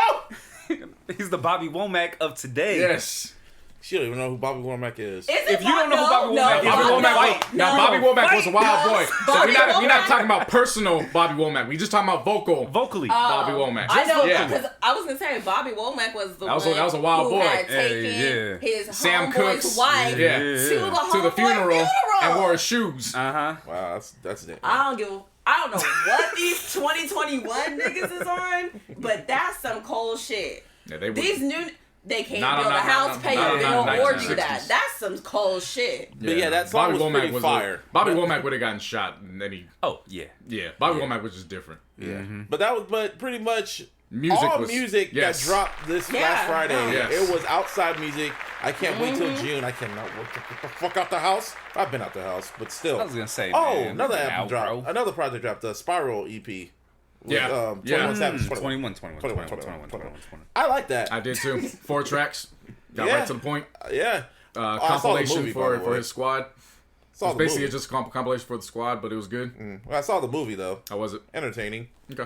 Chris Rock, it's funny watching him trying to be serious. The I thought so. Spiral Saw. Yes. Can we chat? Why did Yeah. they cast Chris Rock? Because he executive produced it and he wanted to do it. Yeah, he's the one who basically started the whole concept for the movie. Like last For year. the movie Spiral or Yes. the whole movie Saw? No, Spiral. Okay. Yeah, he said I remember before the movie came out when it was in production, an article came out saying, "Oh, Chris Rock is looking to continue the Saw franchise. He's gonna bring in Samuel L. Jackson." And I was like, "Really? Okay." Did he say why though? Because he likes the movie. He likes the franchise. Hey. But At least it wasn't Tyler Perry. But it was just so random. Very true. It was just so random. So I was Let like, me tell you, uh-huh. because this one over here, ooh, child, let me this one tell over you. here has been hitting me up. Do you know I've been watching? You got to watch this one. Like, she's been watching this show, and I'm like, I What show don't is care. it? What shows is it? The haves and the have-nots. Oh, my mom watches that shit. What's That shit go dumb. No, That's what's why. that? A Tyler Perry Perry. show. Oh, fuck, And I'm like, out. Yeah. I'm out. No. No, it's No. a Tyler Perry soap opera. And powerful Hell nigga never. be at work. No. And it's Oh, I'm definitely out. No. it's super bad. I'm not gonna lie. I did start it. I What? started it in the beginning of my potheadism. Wait, whoa. Do not degrade the marijuana, okay? No. Wait, no. Hey, no. Listen. Since Wait, she's on strike 2 already, no, bro. no, you're missing. No, you're missing. Since we split, I've become health conscious. She's become a legit pie, and I'm like, what the hell? What's happened? Nah, dead ass. We broke up and we're like, let's be our best selves. Like, what? Were you just torturing that other person for 2.5 years? Like, y'all broke up and now he's like parents, and I'm like, weed. Carrots, broccoli. Weed. Who would have thought? But Chris But she Rock- blamed the weed. No, drawing the line, goddammit. No, she was gonna watch it regardless. She just, the weed helped. yeah. But really, Yeah. it's good. It's like, it's bad because it's Tyler Perry content, right? Right. But it's good as far as like, you'll watch it. Fam, she Nah, well, You'll watch it. I will she not. hit me the other day. She's like, I promise you. he won't put it on. He won't put it on. This. Oh, he won't put it on Hulu. Now I'm upset. And she, I was like, well, I told you, but you didn't want to listen. And guess what? You have done that yourself. Oh my god. Oh, yeah, today's the anniversary of Revenge of the Sith. Yes, it is. I was waiting for you to bring it up. The greatest Star Wars movie ever. in the franchise. We know. Yes. Anyway, like I said, Spiral was entertaining. Did it Okay, even make yeah, sense okay. though? What is this, Saw 10 now? No, It's it's a a spin-off. It's from the book of Saul. You know, the book. How are we spinning off of an old nigga that killed people? First of all, copycat. I think he's dead. Yeah, he Second is of all, dead. No, been he dead. is. It's a He copycat. Spoiler. He's a copycat. It's like Fast and Furious franchise, you know? Yeah. Oh, I can spoil- okay, I that can makes spoil- sense. It So don't the make- shit it don't is make pointless. sense. Don't, That is yeah, pointless. fuck Okay. It don't make I'm in sense, that best. but- I can spoil it for y'all about who this. Do you care if he copycat- spoils it? I don't give a fuck. Do you care if I he don't spoils it? either. Okay, hang on. First of 3. all, I don't even think I made it to the first listener. song. The listener has 3, I don't think the 2, listeners would care. 1, an extra one just for the sound, and go. Yeah, the copycat killer is killing crooked cops. I thought you were gonna say the copycat Oh, okay. killer is quick. I like Oh, this. I'm with that. I thought you were gonna say the wanna watch it. copycat killer is trying to kill Crooked Eye. I I was like, nigga, what? I am watching. No. honestly. Fuck that movie. I am watching Right, this. though. Crooked Eye's in it. No, it was just random seeing Chris Rock try to be serious. That's what made it. It was funny for all the wrong reasons. That was why I didn't want to watch it. Because I watched Me it, and I was entertained. I took it for what it was. So when Alright. you take it for what it is, I thought the shit was hilarious. That's why I didn't My wanna homegirl watch watched it, it. yeah. She's like a Saw fan, and she was like, "That shit was trash." But it was funny because I was laughing. I shouldn't be laughing watching you a should. Saw movie. Yeah, you should. And then she said there wasn't enough blood. I'm like, wow, barbarian. Okay. Barbarians. Savage. Tell us what you're into. I'm a barbarian. Like, okay. Savage. All right. Yeah, but yeah, it was. I enjoyed it for what it was. Okay. But yeah, it wasn't. Yeah, it wasn't even worth pushing the button.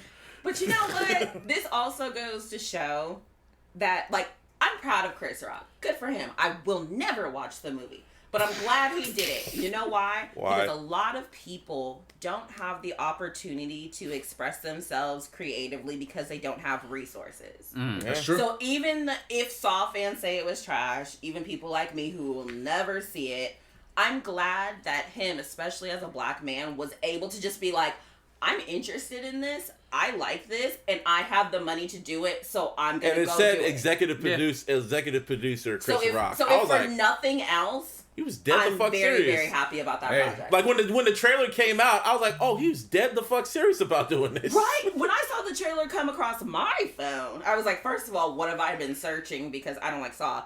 And second of all, I was like, Chris Rock.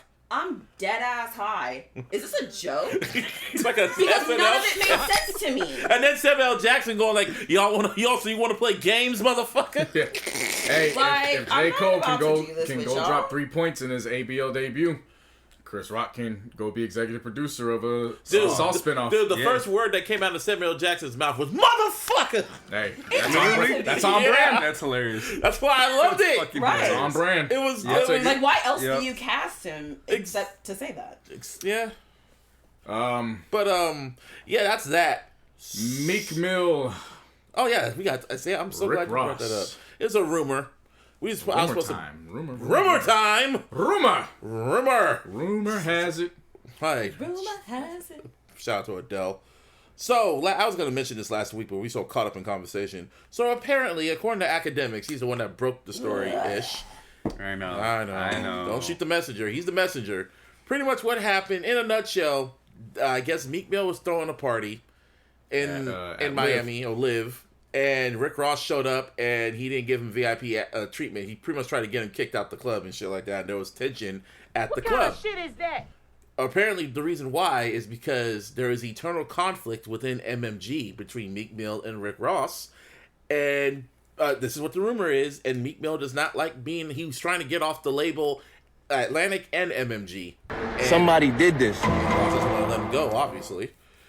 And would you?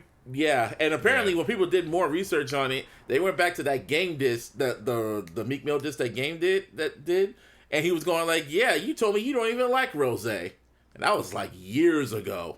That was back in what, 2015? Yeah. That was back when the Drake and Meek. So that's 6 years ago. Yeah. Oh my God, already? Yeah. So that makes you kind of... Then that got overlooked because of Game. But now that this... because it's Game. Yeah. And then when this shit came out, it's like, oh, shit. I hope that... Well, it's so, true. wait a minute. I thought Meek Mill had his own shit. I thought he was He like, does. I have a chain, or I believe in a dream or Dream whatever. Chasers. Dream There it Chasers. is. I thought that, like, he was... Dream? What the hell? You're out of there. I'm never getting invited back on. I have a dream. Oh, Martin Luther King ass. Like, wait. Okay. Dream Chasers. So I thought that Meek was his Luther King. jam. Meek Luther King ass. Meek Mandela. That's what fucking Malcolm X. Malcolm X. Happy birthday, Malcolm X. Today's his birthday. Yes, happy birthday. Oh, yes. But I thought that was his shit. Like, that's what he was rocking. I didn't know he was a part of MGM. MGM. I didn't even know It's MMG. MMG. Maybach Music. GM. What the hell? He's just on one. Okay, this is gonna shock you. Meek Mill was actually first a part of Grand Hustle. T.I. Is he? No. Oh, T.I. Yes. Fuck him. Okay. Yikes. Quick history lesson. He was a part of T.I., but it was never contractually started. It was just affiliate. This was back in 2010. When that kind of fell through, Rick Ross had picked him and Wale up. They got that contract signed. They've been signed to him ever since. So they've actually been on the label for 10 plus years now. Both him and Wale. And pretty much in a nutshell, this what the rumor has it, that there's a conflict between them, and Meek's been trying to get off the label for a while now. I mean, sounds about right. Meek don't ever seem happy, and he seems kind of messy. Meek is kind of dumb. It's unfortunate, man. Like, I thought he had the perfect rebrand after championships and shit like that, and then throughout the years, he just got dumber and dumber. I feel like he's one of those artists that we just should never hear from. Like, we should just hear your music. I don't want your commentary on shit. Yeah. I really wish you would get off social media, but I understand the climate we're in. 100%. Like, all I need you to he do... posts like a thought. He does. Thank Even you. talks like because one. really, all I need him to do is yell over a beat. That's all you have to do, and Just you will get me make hella hyped. money. That's it. Just get me hype. Yeah. That's all you have to do. But he does. And it's not even like a thought. You know who he posts like and acts like. He acts like a bitch. She acts like Nicki. That's what... Okay. Which is not cute when you ain't in the same tax bracket, boo-boo. You better mind your manners. This nigga was chilling in a pool and put french fries on his lap. On that, I'll never forgive him. Like, that alone is enough of an offense. Every picture where he's in a group and they just look at him, I just understand it more and more. Right, he's that guy. He's that. Over the years, guy. I was just like, dang, they just happened to catch that picture at the wrong time. No, the years of John. This Vice is how people look at him. It's bad. Yeah. No, if I'm Rick Ross, I'm. No, what do you want me to do, fam? And Meek, why the hell you get mad at Go Ross? record another album if you want to get off the contract. Studio. Yeah. Man, never disrespect law number 1 of the 48 Laws of Power. Never outshine the master. And you think you bigger than Rick Ross. But what is his problem? Like, is he not getting enough money? It's just a rumor. It's internal. Right? It's just a rumor. It's right At now. this point, internal. So we don't even know, like, shit. maybe it's money or maybe it's... At this point in his career, this is me on the outside looking in, trying to not create, and I don't want to say create. Assume. Yeah, this is me just trying to think of what it could possibly be. Like, kind of put Ego. Well, yes, to a certain that plays a part in everything. Yeah. Yeah, What it could be is him reaching a point in his career where he feels like he shouldn't have to basically have a budget for somebody else. Where it should be, I'm making this album, there shouldn't be another executive producer on my album. He feels like Rick he's the boss. Whereas in comparison, Wale is like, yeah, Ross is my big homie. Like, why wouldn't I? Like, this is how we do. Like, yeah. This Meek's kind of getting a little too big for his britches. Is like he's trying to step out of that box pretty much. And by the way he acts, I think that's how it is. I wouldn't be surprised if there's a fucking... That actually makes a lot of sense. I wouldn't be surprised if there is a Rick Ross diss track by Meek Mill. Oh, there's gotta be a few. So this is how it goes, because Meek Mill has always had, since I can remember, he's always had Dream Chasers. He's contractually signed to Maybach Music. He has Dream Chasers on his own. Wale has Blue Moon. Is Dream Chasers just like his street gang, or is that like a street gang that got turned into a record label? Okay. Wale is signed to Maybach Music, and he also has his individual label, which is Blue Moon. Okay. So he has that's his company that he's working with his artists with as well. Wale's never given an indication that like he's unhappy that he doesn't have any issue with MMG. Mm-hmm. He moves kind of by himself, but it's never like a, hey, I just like being by myself. It's just like, hey, I just, he's like an independent kind of some shit done here. Yeah, kind of deal. You know what I mean? See, from what I can see outside looking in, like very far up in the nosebleeds, Wale seems hella chill. Like, he moves he just on Twitter. He talks to artists. A girl I like, Chica. They're always tweeting back. It's all love when Wale moves, from what I've seen. And the only reason why I don't want to put Meek and Wale against each other. It's just I'm putting them in comparison because they're on the same label. Right. And they're the staples of MMG. That. So and just to compare, it's wild because Meek is messy boots. That's all it boils down to. Yeah. Whether he's on a dirt bike, in the projects, incarcerated, with money, in a club, with Nicki, single, having a baby, the nigga's always messy. It's always messy. He had the perfect rebrand with Championships. And then the whole reform. Which is still a great album. Oh, it's a great album, yes. I ran it back over the weekend. Still a good. Jay-Z gave him a classic verse. There was great beats, great songs on there. You had that, and then you had some features here and there. Like, we had a little ass shaking song on there. There was some hype music. Like, I really like Championships. Exactly. I fucked with it tough. Exactly. So it's just like he just fucking chosen one. He leaked it up. That's what he did. He leaked it up. Yeah, he's definitely not the chosen one. I know. I was about to say it's just one way to explain it. I know. Speaking of the chosen one, Joe Budden again. Somebody did this. Bring your ass to the stand again for the third week in a row. Is it the third one? It feels like it. Second week, because Rory and Ma left the first time. I was like, bring her ass to the stand. Yeah, but we took a week off. 2 weeks. You know what I mean? Well, and again, this is like third motherfucking saga continues. The fucking saga continues. Yeah, serious. The Joe Budden saga continues. So, motherfucker, Rory and Ma. I'm not gonna call him Moss, but I call him Ma. Haha, that's a ding. Not really. Shut up. No. I'll give it to you. You don't get credit I for liked pronouncing it. the name No, right. you got it right. Good job. After we just got done saying, hey, let's get positive affirmations. Y'all are horrible. Nah. Oh, man. So, That's great. Rory and Ma decided, you know what, we're gonna let Joe keep talking because Joe kept talking after that controversial podcast leaked or got out. He kept talking. He went on Instagram Live. He dropped a fucking response to his own fucking afterthought. You know, they basically went and they played a good card. they went to Venmo and asked for Vimeo. I call it Venmo. It's Vimeo. Vimeo. See, I ain't the only Venmo one that is gets things Venmo is confused. Y'all the- Oh jump down my yeah, throat. you're right. Venmo's sending the- money. the You're money. right. Yeah. They went to Vimeo. Anyway, anyway, I saw it pop up on my Instagram. Ma posted a clip. I'm like, oh, he's talking. I thought he was gonna talk to Wayno because it looked like the same set that Wayno has. And all of a sudden, I see Rory shit. It's like we'll name this response later. I was like, oh. And then it said $2, and I was like, "Oh, motherfuckers! I swear to God, you broke motherfuckers said I ain't paying. I ain't paying $8. Wait. I know it's easy to say that. I just want to say this. I've been in a situation where it was hard for me to rub 4 quarters together. Okay. So I'm not going to say, hey, y'all motherfuckers should be able to put 8 quarters together. I don't know what people's financial situation is. I saw just from gonna say one. that. I saw it from one person, and one person talked to me who's in the medical field, who gets paid a lot of money, saying, "I'm not going to pay $2 for this." And I'm like, "Motherfucker, you were a paramedic." Yeah, let me go get my card. If you got money, If you got it, you can't you pay deserve $2. slander.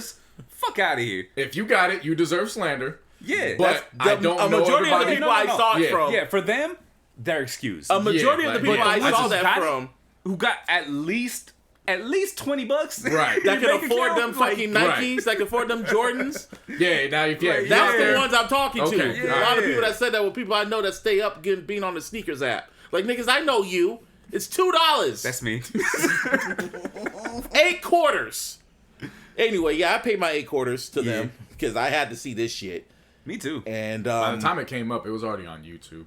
I'll still give I them. was gonna I say, didn't what are give a y'all fuck. I talking about? still- 'Cause I'll still give them the $2, but by the time it was up, it was already. and they're on being YouTube. nice about it. They don't do no copyright shit. They're just like, what? They made how many views did that shit get? Like over what? I don't know.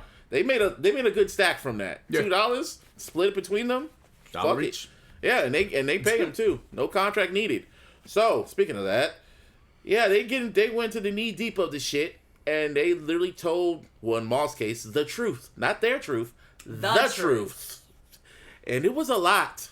It really was. It was a lot in just 1 hour. They didn't need 3 hours like Joe. They just had 1 hour. They because get it all the out. truth is short. And Lies sweet. take time. Ooh, that's a bar. That's a ding. I like that. Yeah. And pretty much the Spark Notes version. Pretty much what they said was that they didn't want no what's it called? They didn't want part ownership of his podcast. They didn't want all that stuff. All they wanted to do was look at the percentage. They wanted to know the percentage of how much they were getting paid.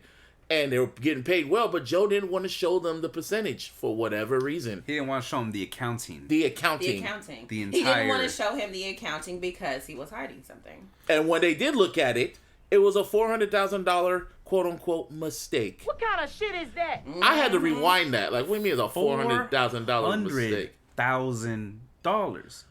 That's a lot of That's fucking a money. lot of That's money. a very big mistake. For Yeah. to call it a mistake. Yeah, so what are you trying to hide, Joe? You don't want to pay these niggas? That's pretty much what I got Yes. from it. He didn't want to pay them. Yes. He didn't want to pay them what they were worth.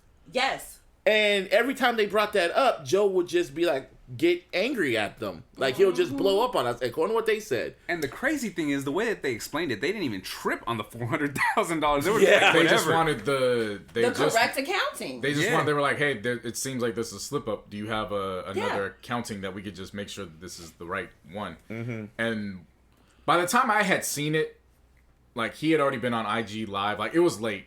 Oh. Like I'm not taking anything away from them. It was just at a point where last week at NBA playoff implications. Joe even got. It wasn't anything about Rory and Maul. Joe got this treatment too. when it hit a certain time, Lakers and Pacers were on, and I was at work, so I was on Sirius XM. I was like, everybody's getting cut off because this is serious. Yeah, I didn't know what the hell was going on, so everybody got cut off. I was in tune with the game. Everybody get cut. So by the time I got off of work and was at home, Joe had already been on IG Live. Yeah, I didn't see the that. thing had already been on YouTube, and so I was like, okay, well, where do I start?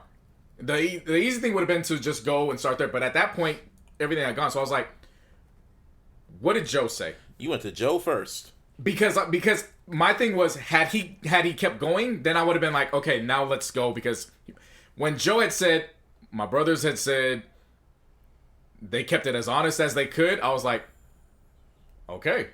So you believe Joe first before you went? No. Joe would have said You're missing what I'm saying. You are missing entirely what I'm saying. Okay. If Joe would have kept been like, oh, blah, blah, blah, blah, blah, like just kept rambling and going, then I'd been like, okay, well, now it's time to go see what Rory and Mal have to say. Okay. What I'm saying is, when he said they were as honest, at that point, it's like, well, if the guy that is on the other end is saying they were honest, what's there to... There's no discrediting what Mal and Rory have to say. So I'm not about to play two truths and a lie with Joe Budden. I'm not doing that. So, but you get what I'm saying. If he is saying that they're... If he's on the other end of it and he's actually saying, yeah, you know what? They're being honest. That's what I'm saying. He was being upfront. Like, they are being honest. So then now it's like, okay. Yeah, now there's no reason. Now there's no reason for me to go into it. Now there's no reason for me to go into it like, am I going to question? No, I'm going into like, okay, well, now I know what they're saying is the truth. Yeah. So from what Joe said, did it all seem like one cohesive story? Because I will be honest, the only thing I watched of Joe was a 20-minute little clip he did from IG Live. It sounded like, honestly... So I didn't sit and watch his whole explanation of the shit because I can't stand it. Honestly, I will walk back a good portion of what I agreed on with Joe a week ago. After hearing what Mal and Rory had to say, it sounded like all of this shit could have been avoided 2 years ago. Mm-hmm. Ding, ding, ding. It really just sounded like this shit could have been avoided 2 years ago. All Joe could have did is just show them the accountant. That's all he had to do was show them that. But he didn't want to show... If we're going off what Rory and Mal said, he didn't want to show them that because he didn't want to pay them. What stood out the most to me, this was the one thing, like, I got where Mal was coming from because Mal's stance was, like I was saying last week, where I was... at the time saying I could understand where Joe was coming from in terms of Mal, which was, hey, me and you have been through this. Yeah. Rory's kind of just gotten here and you're already, like, I understood that. Pause. Rory did had a bar on that shit. When he I want to get to that part. I want to say that specifically. He said flat out, he's like, just to let y'all know, the first podcast episode of the Joe Budden podcast, that was from my email account. That was my SoundCloud. My boy did the artwork. So he said it so nonchalantly, but that was a bar because Joe said, oh, Rory just showed up here. He tried to say Rory didn't show up till like, what, episode 20 or some shit? Yeah. Right. But Rory been there from day one is what Rory was trying to say. Right. Just want to put that in there. But what I was trying to get to before I was losing my train of thought, which now just happened. My bad. Fuck. So that was going back to what, so Mal, I understood where Mal was coming from in terms of what he was going through with his stance, which was basically we can go through all this, that's fine, but don't paint this picture of it going one way, because I was cool before any of this was going down. This shit didn't need, like, I didn't need any of this. And that was that. And the one thing that stood out to me the most that was said through all this, he was like, yeah, audit was mentioned. He's the one that brought it into the equation. He said it. Yeah. He as in Mal or he as in Joe? As in Joe. Oh yeah, I was going to say. He said we were bringing up the accountant, and when we brought it back to me, he goes, well, then audit me. He's the one that said it. So yes, audit did get brought into the equation. And then when they had followed that up with, now we will take our accountability into it. We followed along for so long that we also should have spoken up. So I did like that. They took their accountability too. They went along with things when they should have spoken up and just... Yeah. Again, all of this could have been resolved 2 years ago. But this goes back to... I wasn't trying to make light of this when we spoke about it, when I brought it up last week. And it wasn't to separate myself and Martine from you, Busby. If it came across that way, because this last week's episode was the first time I went back and re-listened to ours for like the first time in forever. Oh wow, really? Yeah, it wasn't. I listen to myself all the time. Damn, okay. It wasn't, and it wasn't, And it wasn't even like one to like, oh, I want to like listen. It was just one of those weeks where I was like, hey, let me just go back and listen. It wasn't to separate. It was literally like, I think maybe this is one of the reasons when I brought up the fact that, oh, well, maybe as a Lakers fan, maybe it's just what it was. They did bring up a good point. When you're winning, nobody give a fuck about what's going on behind the scenes because you're putting up W's. So who JB cares? said the same shit. As it's going, it's going. I know Martine exactly are used to where you're that. Like, yeah. Kobe and Shaq would talk shit to each other in the papers, but as long as motherfuckers is putting 30 and 40 up, who cares? Same Like, with hardball. That's why I related to that shit. Like, you know what I mean? Yeah. Like when they said that shit, I was like, oh, so y'all had some Shaq and Kobe type beef. Right. For sure. All right. I get it. It's only I get it. It's only when the Pistons put the full court press on you for 5 games Well, everything and comes everything out. blows up. That's when it's like, well, wait. I think I know what happened. COVID happened, and that's what made them Yeah, sit. that was exactly what I Because believed everybody too. was able to sit down. Yep. Yeah. Or not able, but forced to. Forced to. You know? Yeah. And then they had Because to be, what else were you gonna do? Yeah. and that You feel forced me? them. Like- Exactly. And with Rory, that forced, because he couldn't do Duce Palooza or anything, so that kind of forced them, okay, let's try to really get this business shit, Yeah. situated. And Joe didn't want to do that. That's what it came down to.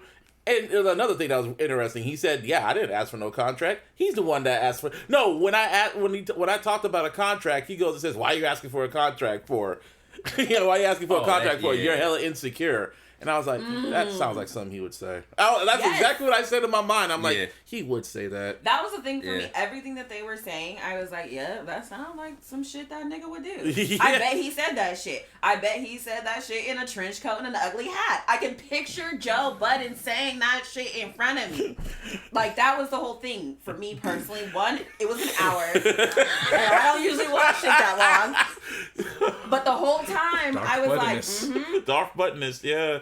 like, yep, Yeah, that happened. And then when Maul went on his whole rant when he just started blacking out because you could tell the more he started talking, the more angry he got. Yeah. He was like, "Who the Yeah, fuck you seriously. think?" He's like, "Who the fuck you think you talking talking to? to? Like, you This know what podcast I is none did of my for you. business? Like, Yeah. what? Like, you know what I did for you. You know what I'm the one that set up all the people to protect you. You know what I done. Who the fuck you think you talking to? You gonna talk about me?" And one thing Joe Budden has said on past podcasts, he said, "Maul's a lot of things, but a liar is not one of them." So that I remember that. So if Joe said that, why would Maul lie about that? Yeah. He doesn't Yep. like. And as much as I would dislike his opinions, because man, his opinions are dense and stupid. His takes. Huh? His takes. His takes. Yes. Opinions. That's the I same mean, stuff.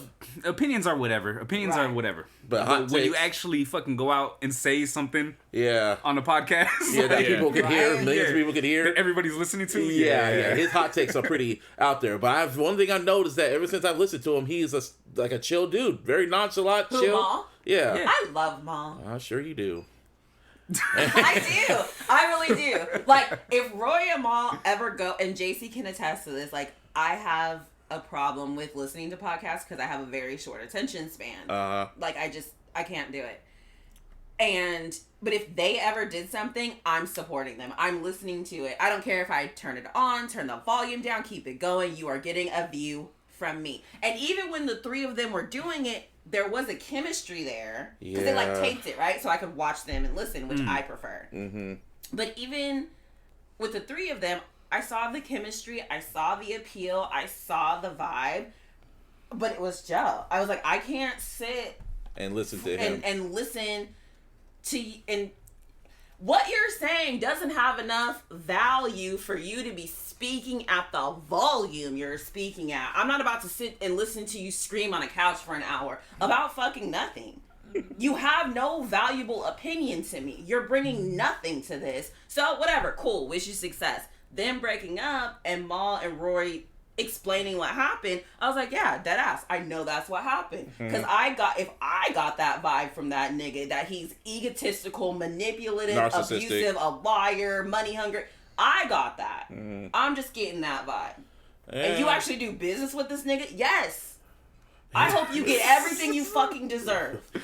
And that's how they admitted, like, they felt, and Maul even said that you fucked around with business and relationship. I don't think you'll fuck us over like that. And that's where they were naive at. I'm like, Yeah, I can see him doing this. That's the fucked up thing is, like, I knew who Joe was, but just like them, I didn't think you were going to do them like that. I was like, damn. Because it's like, that's your man's. Like, those are your... And then to double down on it. Like, he's literally doubling the like, even on... I didn't even listen to this week's episode, but it was just like, he's doubling down on it. Like, he's just really staying 10 toes down on this shit. You know why? You know why he's doing that? Why? Because even if what Joe is saying is bullshit, which I believe it is, but the reason he's standing on it 10 toes down is so, even if it's a lie, is so we can always say, I never switched up my story. I've always said this. Da-da-da-da. So if you say a lie day 1 and you're still saying it on day 100, it still makes the shit a lie.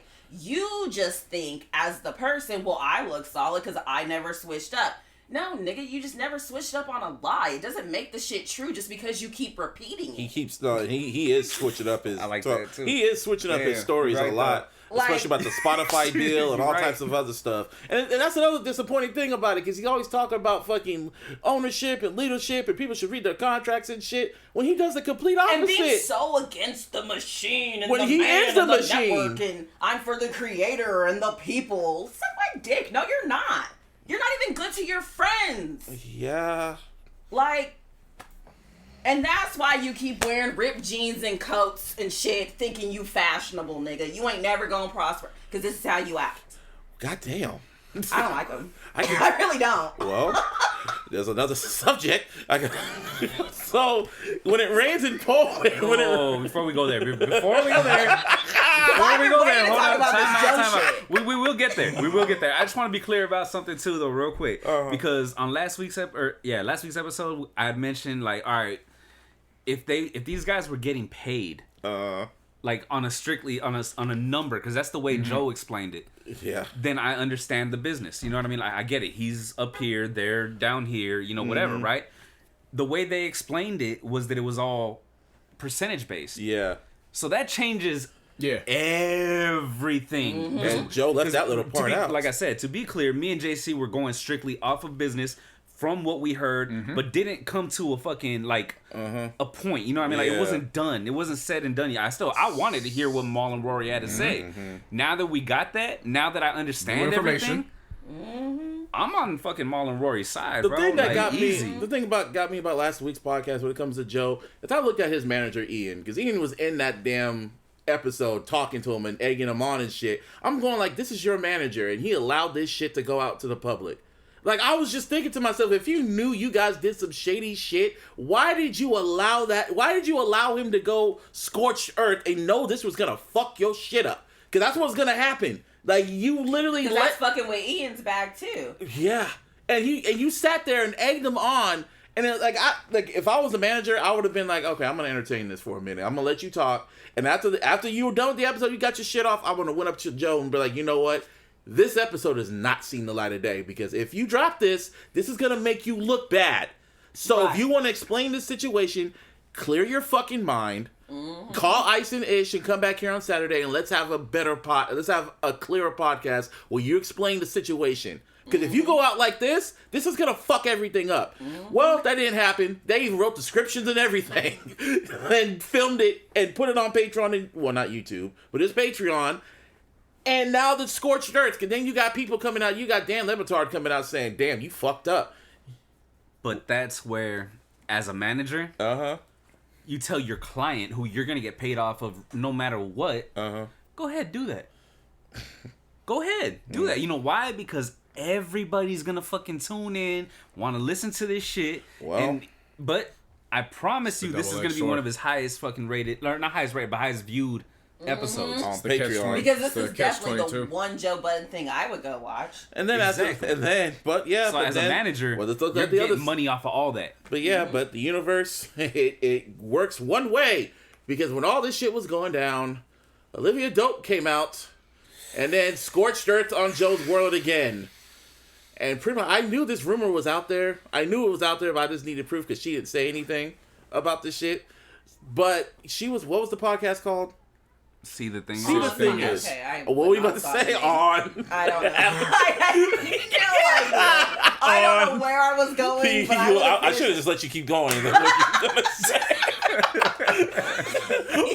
Honestly, I thought it was called On the Record. I don't know why. That's the G. Okay. Anyway, so she used to be on that podcast. It was like a spinoff of the Joe Budden Network and shit.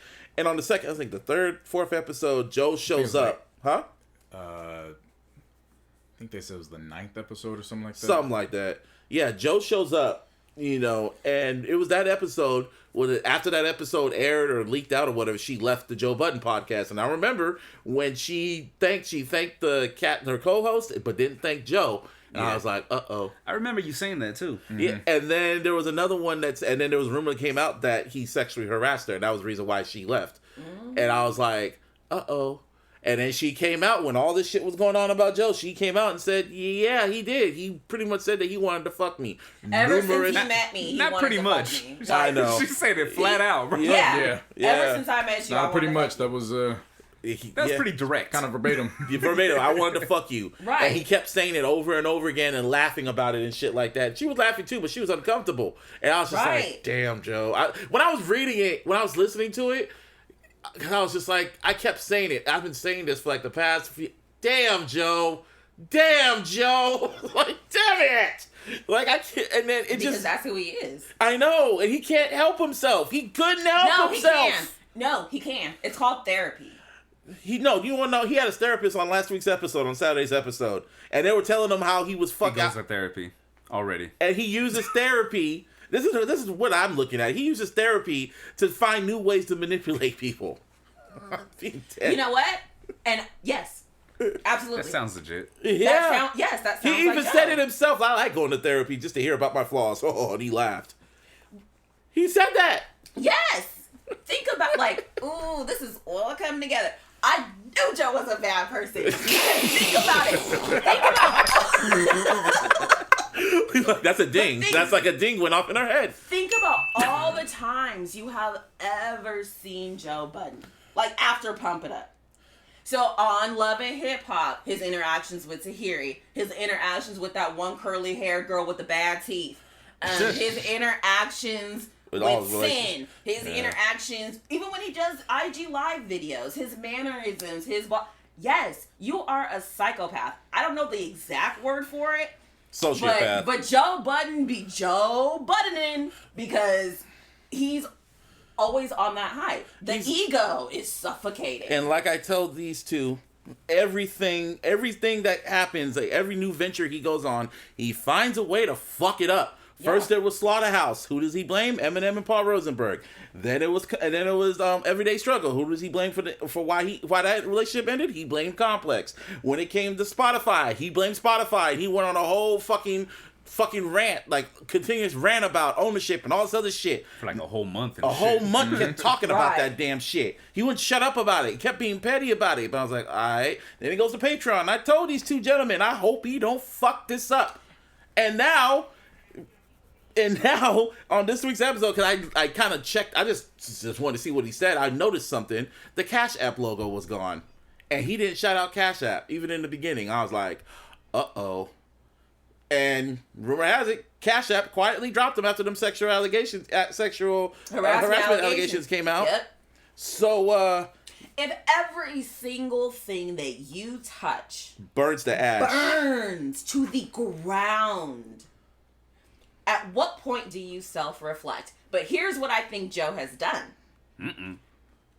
I think Joe has self-reflected. I think Joe knows exactly who he is. And unlike most normal, healthy, functioning adults, he likes it. Yeah. He likes it. He knows I am a narcissistic, manipulative, conniving, charming man who can make money. And that's enough for me. And that's where I get at.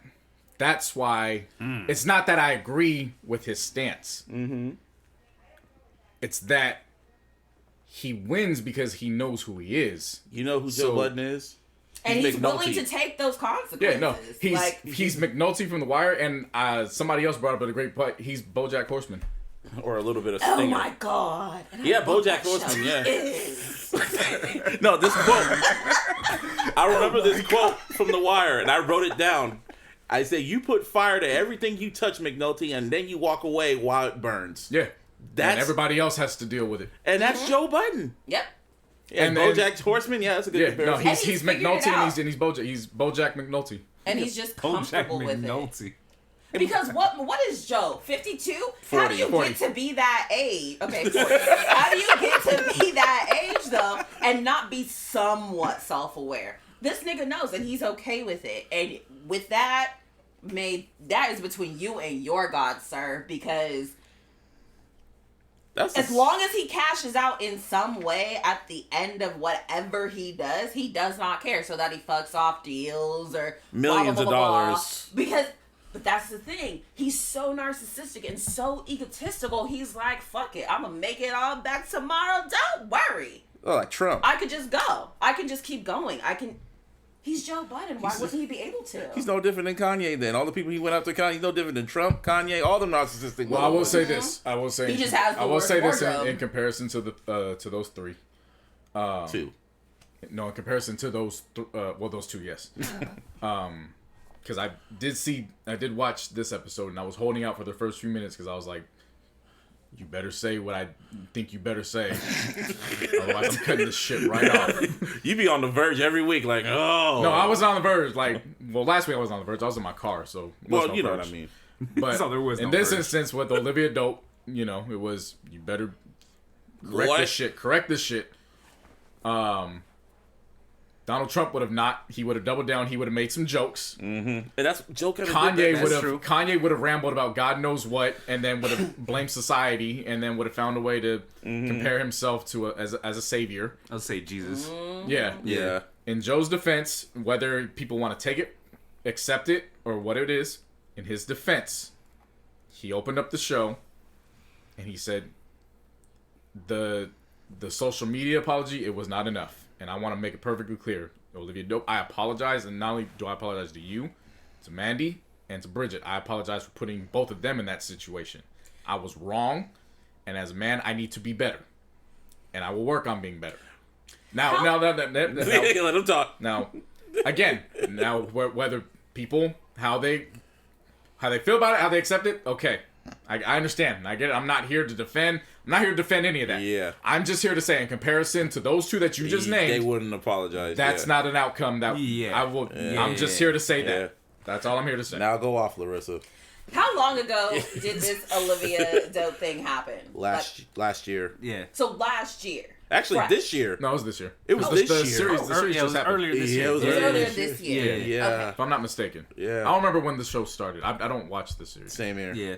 Joe Budden is not a stranger to controversy or allegations in regards to women because he's abusive, but I digress. So when you say things like, oh, I need to be a better man, I need to be held accountable, I just wanted to say, that means nothing to me. And as a woman, it's insulting because you knew better. Not should have. You knew better before this incident. You aren't a horny 16-year-old. This isn't the first time you've dealt with a woman that you wanted to have sex with when you met. This wasn't the first time that you've been recorded in female company.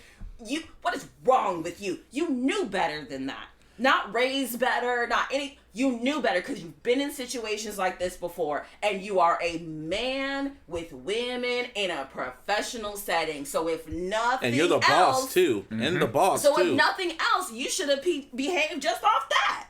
I'm at work with women, so maybe I'm not about to talk about wanting to suck on her titties in front of her in a professional setting. Maybe I just won't do that. So that apology was insulting. It actually makes me very angry because how dare you? That's a how dare you say I'm sorry? I should be held accountable. He can't you own real estate, I'm sure. He doesn't even have accountability. He doesn't feel accountable for how he treated Rory in Mall. So that's how because I'm honestly, I'll cut on your side on that. I'm like, you just saying that because your bag's getting messed up right now. That's the reason why you're coming out and apologizing now. Right, and ain't nobody stupid. He has apologized about so many things that he allegedly has done to women before. Bitch, I don't even know why you still are in the company of the opposite sex because you don't know how to act. And if every time I'm around a man, I end up having to apologize. First of all, bleh. Second of all, I'm not doing that. I'm just not going to do that. If I cannot control myself in front of an attractive man, then I can't work with men. That's it. I'm kind of glad you here to explain this because for the last few weeks it's just been us three. But now that this situation happened and now you're here, it's like the stars aligned for you to be here and explain that. And I'm like, thank you. No, I 100%, I agree with that. That's why I said. That's why I was saying 100%. With that, I wasn't here to defend his apology. Yeah. I was just here to put in perspective of those two. However, I was not here to defend. I just wanted to clear that in comparison to those two. Everything else, again, he's a grown ass man. Are you still gonna subscribe to his Patreon? He already got my money for the month because by the time from now on, after that, it was disconnected at that point. Like, oh wow.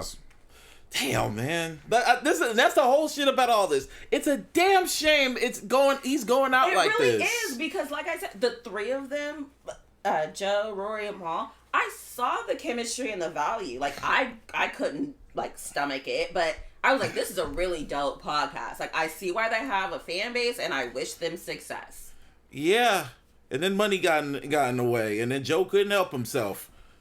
Right, because why would you not be yourself after a certain point? I have a 90-day rule. Think about it. When you start dating someone, the first 90 days you are on your best behavior. Anybody can do it. This is what I noticed. After that, you show your true colors. I saw this comment on YouTube on one of the comments, and I was like, this is so dead ass. When the podcast is up, it's a he network. Like for Joe Budden, it's me. It's a me network. When the pod is under fire, it's a we network. We're all connected. We're a team and all this other shit. When the pod is making money, it turns into a me network. That's the Joe Budden network. And honestly, and I said this to Martine, I'm gonna say it on here. The whole reason why he created the Joe Budden network, quote unquote, is because of Charlemagne when they announced he had the Black Effect shit. That's the whole reason. Because after that, a few weeks later, that's when the Joe Budden network all of a sudden happened.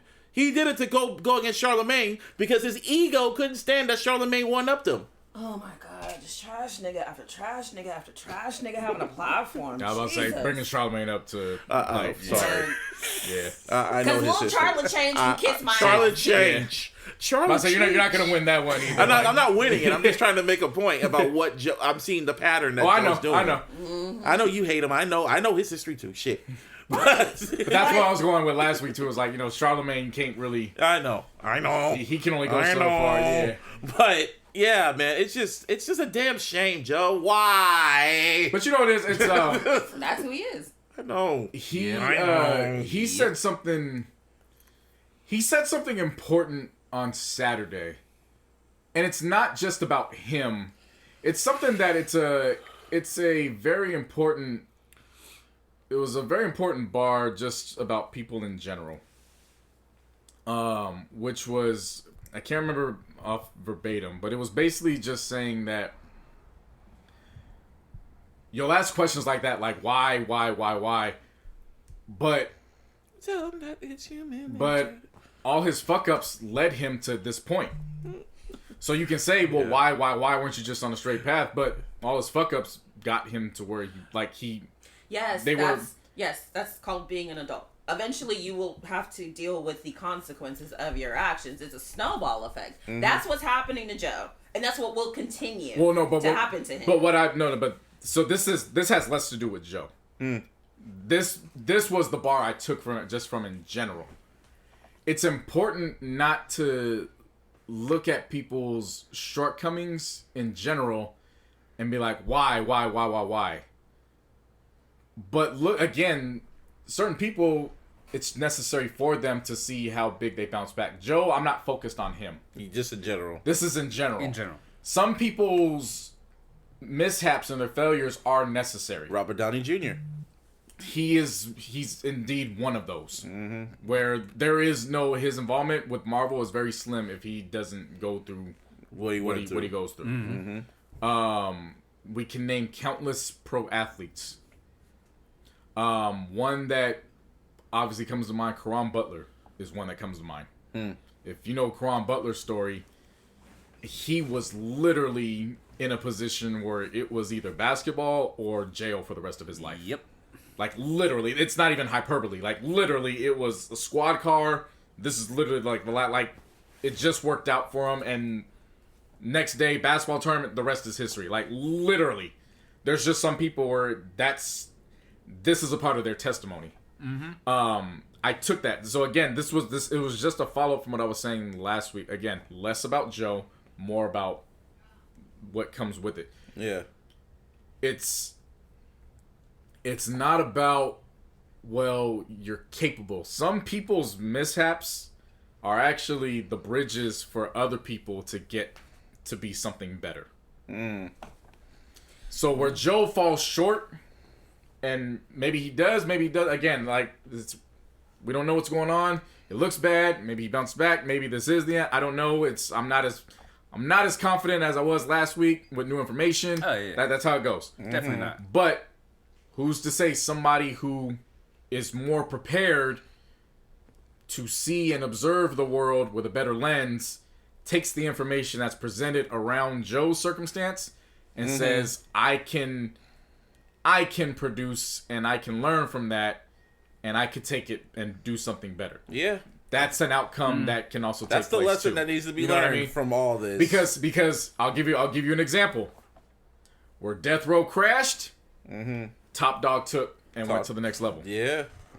So, you know what I'm saying? Yeah, like that's definitely that's just the way of the world. Yeah. It's just again, when it comes back to Joe, it's just like you look at that and it's like, you know what I kind of wish, and I don't know if this would be realistic or not. What I wish for Joe is that he would find a position where he can be behind the scenes. I don't know, whatever niche or industries, I don't know if that's something that would be feasible, but I would love to be able for Joe to secure a bag and us not have to hear from him. That would be really cool. 2 like, years. If he could just be in a cubicle, like, I don't want you around women. I really don't want to ever hear your voice. I want you to be able to collect a bag. The only reason I want you to do that is because you have kids. And, but I don't want to see you. Do you guys think that would even be something he would do? Like, go into executive producing? No, because he has too big of an ego. Yes. Yeah. That's what I thought. 3 years ago, this man had the perfect rebrand. He was engaged to Sin, had a baby with her, and it would look like a healthy relationship. That was a rebrand. You know, then he had the podcast was exclusive to Spotify. He was on multiple platforms, from Revolt to Love and Hip Hop to YouTube. He was on multiple platforms, and he was touring. Even starting to feel neutral about it. Exactly. He had literally like the perfect rebrand. We even came on here and said he had the best rebrand ever. Yeah. And then in 3 years, he fucked it all up. In just one episode. Well, no, it built up. It built up to it. Yeah, no, that wasn't one episode. That wasn't one episode. I was gonna build. It built up to this episode. Yeah. Again, it was a build up from years, but it was. Martine and I know this. That first year it was hidden because when you putting up W's. Yep. The Pusha T interview. Actually, we could even say 3 years. Yeah. Because the first year with Spotify, like, it was great. Even if there's turmoil, like, what are we talking about? They were must tune in every Wednesday and Saturday, regardless. Yeah. So even if there was turmoil then, like, literally, that is a Lakers championship season. Yeah. They were no touring. matter what the hell was going on. They were touring. They were getting interviews with established artists. Like, they were that podcast. They were literally that, and I was saying, like, they had the Pusha T interview that really put them on, in my opinion. That's what really put, like, oh shit, that's that podcast. They're cemented in hip hop history. The Joe Budden podcast is cemented in hip hop history, no matter what. Yes, absolutely. But the thing is, it's like a tragic tale, because then we're gonna remember what led to the downfall. And it was this moment that happened. Son of a bitch. And he is going to have to deal with those consequences. But you know how people always say, like, oh, you're a bad person, you're gonna get your karma. Joe is probably never gonna get his. Yeah, he is. I don't think so. I believe that. I personally don't. I think Joe is going to continue to live exactly the way he lives. I believe in until he dies. I believe in karma because I believe that karma has no time limit. So it will come to you when it comes to you. That's a very good way. So you just I'm looking at it it's as always like, on time. I've always said the same shit about academics. I'm like, karma gonna get him, And I know it's gonna come. He's like, oh, it should have happened already. Okay. That's what I'm saying. But it's going to. You just got to wait. I'm just not a for patient it. I'm person patient. on this. I'm patient for it, like a Kendrick album. It's gonna come, and when it comes, you will know. See, I don't. I understand that. For myself, I believe in the concept of karma. I don't watch people's karma. Oh, me neither. And I don't put a. I don't. Not that you watch it, but just even in that comment of, oh, it's on time and when, I don't. For me, I like that concept a lot. Like, you know what? It is gonna, because I am an impatient person. So I'm like, okay, today is Wednesday. Joe needs his ass beat by Friday. It's like an Eminem album. When it pops up out of nowhere, you be like, oh shit, it's here. That's what karma is. Yeah, and when you're legendary. Yeah, it's one of those things where it's like. It's the way Martine is so over me. I love it. It's one of those deals where it's like, when it. I guess the closest thing we have to it is what happened with Snitchy 60. It was like when it popped up, it was like, what do you expect? Yeah, kind of saw that shit coming. Yeah, but it was one of those ones where it was like, until it happened, and we weren't necessarily waiting on it. Yeah, right. You know what I mean? Like, we still lived life. Mm-hmm. Right. We're moving forward and going, but when it popped up, it was like, what'd you expect? Like, that's what happened. Mm-hmm. Yeah, just to end this off, my opinion, bro, like, after all this shit with Rory and Mal, then you hear about the Olivia Dope shit, I'm completely 100% done with Joe, man. Damn. Thank you. Done. Yeah. Cause like that. Yeah, same here. First of all, like, I was done last week. Nah, no, you were done fucking with as soon as you heard the friendship shit. The friendship shit. Oh, exactly. Oh, yeah. You were done with them at that point. I don't owe my friend's friendship. Like, my now friendship. all that shit makes so much fucking sense, and I'm just like, bro, you fucked everything up. You fucked over your friends. Mm-hmm. You fucking, you know what I mean? You being a creep and shit. You like on camera. I'm being a creep. No, but I understand Ben, but for a long time we didn't hear nothing. You know what I mean? Like it kind of it seemed like he moved on. Mm-hmm. It seemed like it. Yeah. This shit pops up like the way it did. Nah, bro. And that's why I asked y'all when that Olivia Dope shit happened, because I was like, okay, is this 4 years ago? Now we're talking about, oh no, this is fresh. Yeah, no, this loaf of bread just came out the oven. Yeah. The butter is melting. Like, Nope. Yeah, and apparently, I just can't fuck with it. And this is just a rumor. There's a rumor he might have lost his Revolt show too. Apparently, from what I've read, or what someone actually told me, is that this is just allegedly. I'm just gonna say that if you listen to this, Joe, because anyway, allegedly. I hope you do, nigga. That was nice. Anyway, allegedly, during I guess a Zoom conference with him and Diddy and a few other people, Joe passed out, and Joe fell asleep while Diddy was talking, and Diddy noticed, and he got pissed and pulled the plug on State of the Culture. That's why there's not another season of it. I mean, big bank take low bank. What are you gonna do? Two egotistical trash ass men like that? Yes, the one with the bigger bag wins. Nigga, wake up. Goddamn. So, well, all right. On that note, I don't like Diddy either. On that note, it's about 6:55.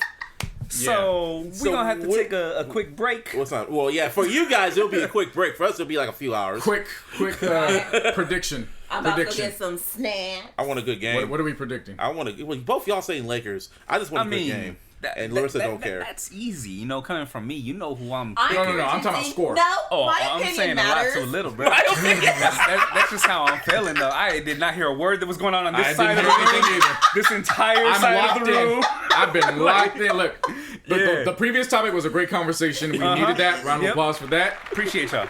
But since 6:30, I've noticed I've been too. in game mode. The game's on the big screen, so he's like, oh yeah. My prediction for the game is that Warriors are going to be up before halftime, and Lakers are gonna win.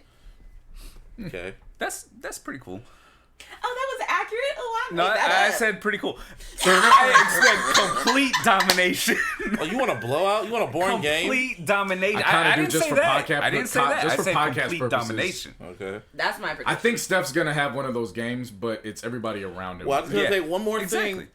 Yesterday, like I said, LeBron took a picture said this with Drake. already. I'm going to say it again. I don't want to hear it. Drake took a picture with Drake, and the Drake curse is still in effect. But we're talking about basketball. I mean, man, the curse is still in effect. About basketball. The curse is still in effect, just like the Denver curse. Okay, so with basketball, you believe in the Drake curse, though? Yeah. So with basketball, this just isn't a good matchup, Warriors-wise. And I believe this is usually you're used to seeing LeBron take cruise control with a game one. There's no game one in this. Yeah. This is game 7, basically. I think that you're going to kind of see him go all in to start. I think we've seen what AD's capable of the past week. Yep. So I think all hands are go. And again, I believe Steph is ready, and I feel like Steph's going to put up one of those nights. It could happen. With the matchup, I think people are forgetting that the Lakers have the number 1 defense in the entire NBA. So it's not just LeBron and AD. From beginning to end. The entire roster. Yeah. So if Clay was in, I would be, nervous. Yeah. Yeah. Yeah. Clay changes things. Yeah, he's scary. But now it's just Steph we against talked the about world. him last week. Yeah. You know what I mean? Yeah. It's Steph against the world. It's pretty much Yeah. Steph against the world. That's what it's been for the past month. With this, I mean, I'll say this: if Lakers come out and they do what they're supposed to do from jump, 118-92 Lakers. Wow, you predicting the score. If the Lakers play with their food, which it's a possibility. Yeah, it's happened. 114-107. I just want someone's soul to be taken. I don't care who. Like in the final seconds, I just want someone's soul. It could be LeBron, it could be Steph. I don't I made care. that request before. I just want a soul taken. Your soul is mine. That's what I want. Anyway, we'll be back. Yeah. Samesies. Bye. It better be a good game. It was a good game. A very good game. Damn near classic. Vintage LeBron versus Damn near Steph. classic. Damn near. Nigga. near. Classic. Instant, yeah. We talk about classics over here. Instant We've been talking about classic. classics, but you gotta remember. Look at that shit, nigga. Well, we can't look at it. The people can't look I don't at give a it. damn what they can look at. I'm telling you to look at that. You wanted somebody's soul. Now Yeah, I know. Look at that nigga's soul right there. His Bam. soul gone. is mine. And that's LeBron, a blind I say that LeBron. all the time. That's a blind LeBron doing that to Steph Curry. Right, that was right in his front of face. Steph Curry. Right in front of his face. I can't see. I can't see, nigga. I can't see. Hey, come to LA. You can do this every You can't see me. I won't even shoot these shits no more. You can Word shoot to them John for me. Cena. LeBron might as well just say, you can't see me. Yeah. That was a game, man. Y'all were playing with the food, though. Like you said. Hey, JC called it. Yeah, he sure You know what I did. mean? He really I did. said it's either gonna go one of two ways. You thought it was one way. Hey, I said Lakers are Anyway. gonna win. Lakers are gonna win either way. I said, but it's gonna go one of two ways as a Lakers W. And They're I- either gonna blow them out from the beginning, or these motherfuckers gonna play with their food and it's gonna be close. I said I wanted a great game and I wanted someone's soul. And I got them both, so I'm happy. We won. I'm happy. I don't give a fuck. Yeah. Like, It shit. was real cute, like I said, but I think before. Stop it. I think Stop it. No, say all, and then that's gonna make him mad. no, but really, I think my prediction was right before No, you're halftime. 100% right. Yeah, she said they're Lakers gonna be. up and then Lakers win, or Warriors were up before She did call halftime, that. and She then- definitely She called did that. call She that. did. Yeah. She did. And everyone got what they wanted. Everybody got what they I wanted said today. what? 114, 107 if it was close. 103, 100. It was Around that 100, ballpark. 103. Y'all won by the skin Around of y'all the teeth, ballpark. but a win's a win. Win's a win. They got it. Good for them. I think I'm always happy for Still them. feel the bro. Warriors. I still. Hey, Like, all I'm saying is, man, the way we won this game, I'll be honest with you, bro. Like, I believe. Wow. I'm gonna be quite frank with you, dog. What's that? I believe too. Wait, if I believe And and, that means- you believe, I guess that I means give you- that we believe. We believe. We believe. yeah, We believe Lakers in effect. We believe. Busby, didn't I say this 2 months ago? Yes. I love I said- unity, personally. I said this. I said, yo, you might as well just drop down to a play-in, I mean- get in. Yeah. Martin said, fuck it. Come on. Oh, Okay, no. I thought you was playing a whole different fucking song. No, that song could get passed. No. Pass. No, but that intro, I know it's very, great. very quick. That intro to that song. Y'all remember Vitamin C Graduation? Yes. Is that the same intro? No. I think you're lying, but okay. Nah. When it comes to that, man. I feel No, like no. you're. I feel like that was the same thing. Nope. When's the last time you? But LeBron went down. No big deal. LeBron went down 2 months ago. I came in and I said, you know what? AD ain't coming back anytime soon. Fuck it. Go as low as you can. get a play-in game just to get everybody's feet wet. Go in, run the tables. We'll do a We Believe run, and that'll be that. Yeah, you did. Now, I will You say said this. I was only comfortable with the play-in because we didn't have any other option. This play-in was an instant classic. I'll give it that. And we got the result. But I ain't doing this shit next year. No. It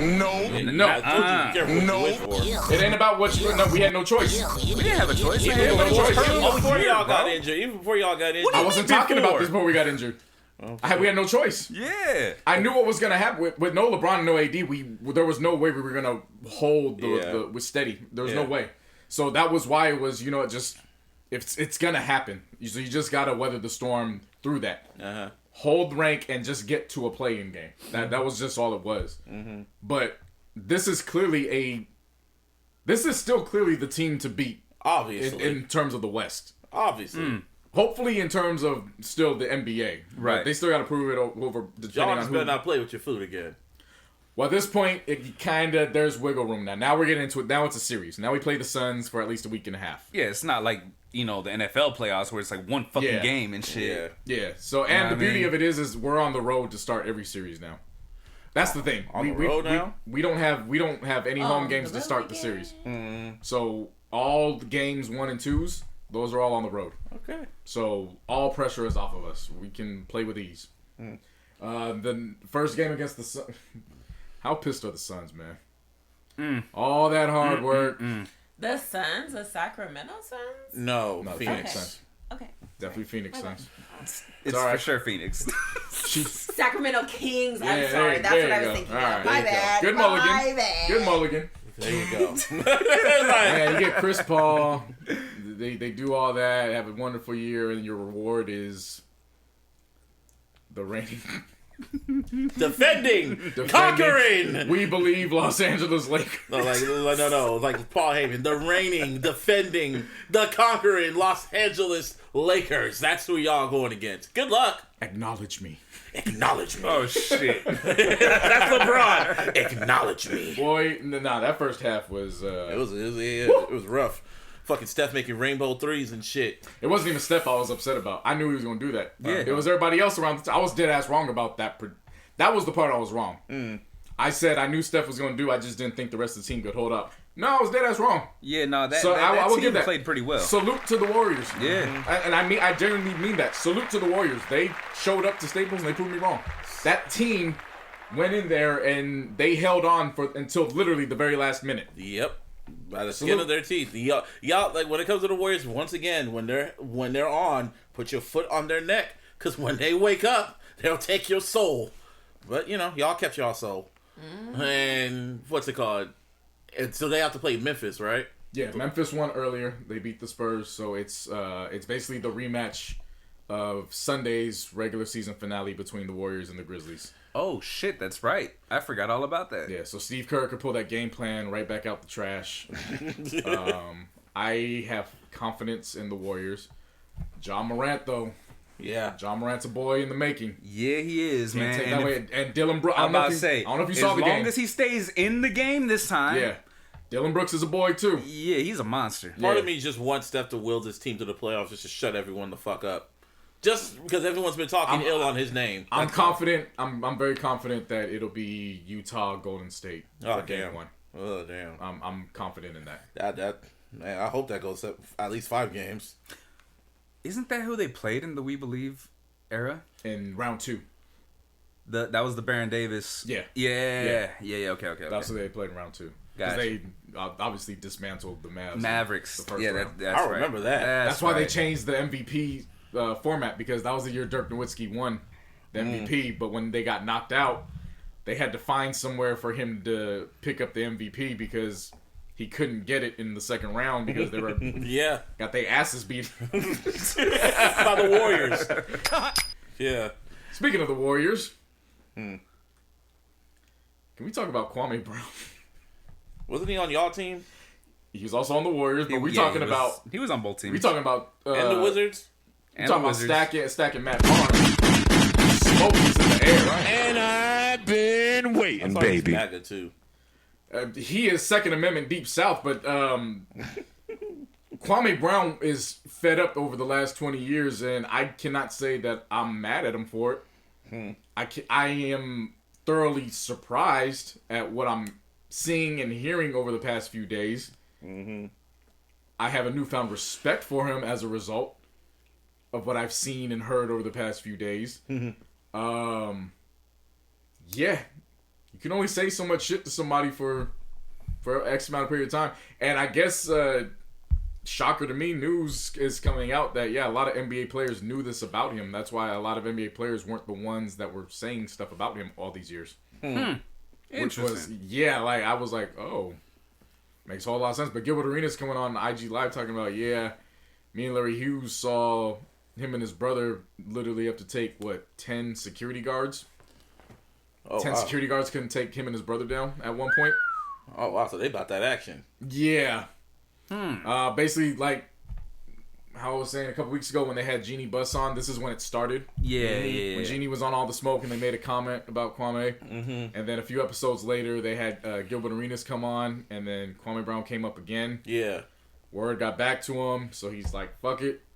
And this motherfucker showed up in a 4x4 truck with nothing but flatlands behind him, and I was like, this is very Karl Malone-esque. Shit. And I know about Karl Malone. Not that portion of Karl Malone. I was gonna say, that's the Nash part. That's a dirty man. But the country part. Yeah. The I drink 20 beers a day and I hunt at midnight. The boy. That part of Karl Malone. Hunt at midnight. The boy. Yeah. You gotta say with the accent too, the draw. I hunt at midnight. That boy Karl Malone. See, I first I was kind of intrigued, but I just remember how he played with y'all and how Kobe and Jordan were. Every picture I saw of Kobe and Jordan just yelling at him, telling him how to play the game and shit, and how frustrated you guys were. I was like, And that's what makes him so built for this. Yeah. Then I saw a video of him talking shit about Breonna Taylor. Is like, proud Breonna Taylor. Which is why it's like this weird. It's this Excuse me? weird ass. Oh shit! It's this weird ass combination of like this MAGA Second Amendment shit that's between them, and it's like, yeah, there's that element to it. I'm pushing that behind because for 20 years he was the butt of all these jokes in the NBA. Like this is true. He was the butt of everybody's jokes for 20 years. And he didn't do anything to anybody. He didn't go to jail. Yeah. He minded his own business. He just sucked at playing basketball. Well, sucked to NBA standards. That's what I meant. You know what I mean? Because realistically, like we've mentioned before, like these dudes, they're better than everybody else in the world. Otherwise, they wouldn't be in the fucking league. Yeah. You know what I mean? And to be fair to him, he did make a valid point. He's like, you're telling me all this. When I was 18 years old, I put my mom on a golf course. And she's still there. How many people can say that? That's Never true. been to jail. I pay my taxes. I don't bother nobody. But yet everybody keeps bringing my name up. So since everybody wants to bring my name up, let's now have discussions. So then that's when he so eloquently put up and brought up how, of course, Matt Barnes was too emotional. I love Matt. And Matt Barnes was, it made sense why he would rock and bring his name up in that manner, seeing as how he couldn't control his own household. Yeah. I don't think that's fair to say about Matt. It's Why? not, but when you bring somebody else's name into it, Yeah. all's fair. That's the thing. Yeah. All's in the fair. context of what you're talking about. Everything is fair. Then When it came to I'll Steven do Jackson, bringing up his name, and Kwame Brown's response is, I know who you are. You want to play gangster, but you out here buying bitches' bags. And then Steven Jackson. then Steven Jackson- Hey, man, you ain't tricking if you ain't got it. And then, no. What made it worse was Steven Jackson's first response was, hey, you can ask Charles Oakley. And everybody was like, why you turn into the OG? Yeah. Why was that your first turn? Yeah. So then it was like, and then what was the killer was when Kwame was like, yeah, everybody wants all the smoke, but nobody calls me for the podcast. So it seems like y'all want some of the smoke. Matt Barnes did say he invited him to the podcast, if you saw that video earlier. But by that time, they had already mentioned him twice. Yeah. That was the thing. By that time, his name had already been brought up twice on the podcast. Who? Kwame Brown. Oh, okay. So Like it's, so this is like again, this is one of those ones where this is deep NBA. This is one of those ones where you had to have paid attention. Pay attention and been there. I did not expect. This has He was a transpired beyond the court. Am I right? Yeah. Okay. Yeah, I did not expect that. Look, after 2020, everything is kind of fair game to me. I told you, all bets are off. Yeah, all bets are off. The Kwame rebrand is... Stephen A, obviously, there's video clips of him going after Kwame all these years. He was the next one that he went after. And we all know Stephen A is not one...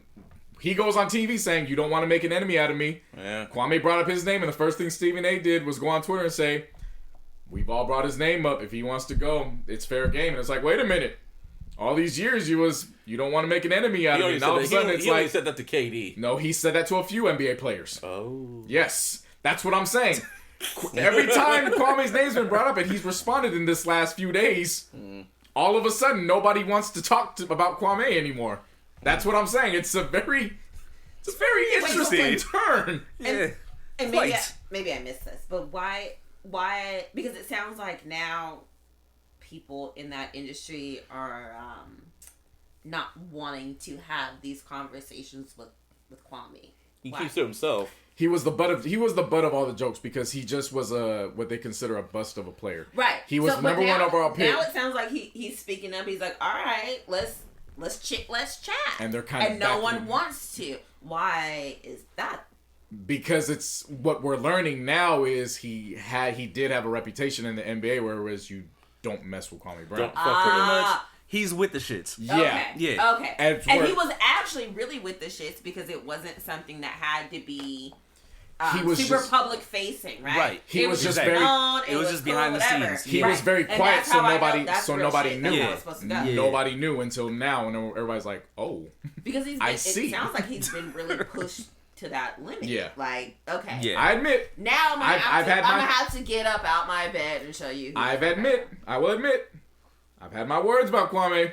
Martine, you and I both. We've had our discussions. Definitely. Because, hey, he was a Laker for 2.5 years. And by far one of the worst. Yes, and it was those rough 2.5 years. Yep. So, yes, we've had our words, but I have a newfound respect. As a man, I guess. As a man, hey. I just want, when I saw that clip of what he said about Taylor and shit like that, I was like, I cannot agree with that. I cannot agree with that, and that's fine. But when somebody is the butt of jokes for 20 years... I'm only focused on that. Pretty much said that she shouldn't have been with her boyfriend. Yeah. But I wish Kwame the best luck on his future endeavors. And that's a fine topic for. That's not what I'm here to discuss. I know. That's why I stopped. That is a discussion. That's why I'm not gonna go. I'm just like whatever. I never really liked him. I just wanted to know what he said. That's it. But in terms of this, after being the butt of jokes for 20 years, he deserves to have his moment to get them shots off. Oh yeah, definitely. So. That's just for Kwame. I did not know, right? And I've been waiting, I thought he was baby. from DC this whole time. When they said he was from, or not born in, but when he was from that part of Georgia, I was like, oh. And he's 39. Oh yeah, he just entering his elder prime. Mm-hmm. His elder, yeah. Nah, I get you though. He in that old man strength prime. Shit. What else? Something else happened. I feel something else happened. Well, we know that the playoffs are pretty much solidified at this point, barring the 8th seed in both conferences. We can talk about this other music. DMX is dropping. Yeah.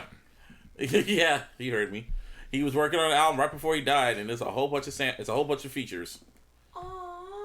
Jay-Z and who else is it? Jay-Z and Nas. on one track. It's funny. You just say, well, I don't want to hear another Jay-Z and Nas track, and now you're going to hear another Jay-Z. I'm only going to listen to it because of that. I'm glad he was able to create something right before he passed. Yeah, so we have like that snapshot of at least where he was creatively most recent. You feel me? Because I feel like when someone passes, or like artists like that, we always go back to like their old shit, right? We get, for sure. Remember that.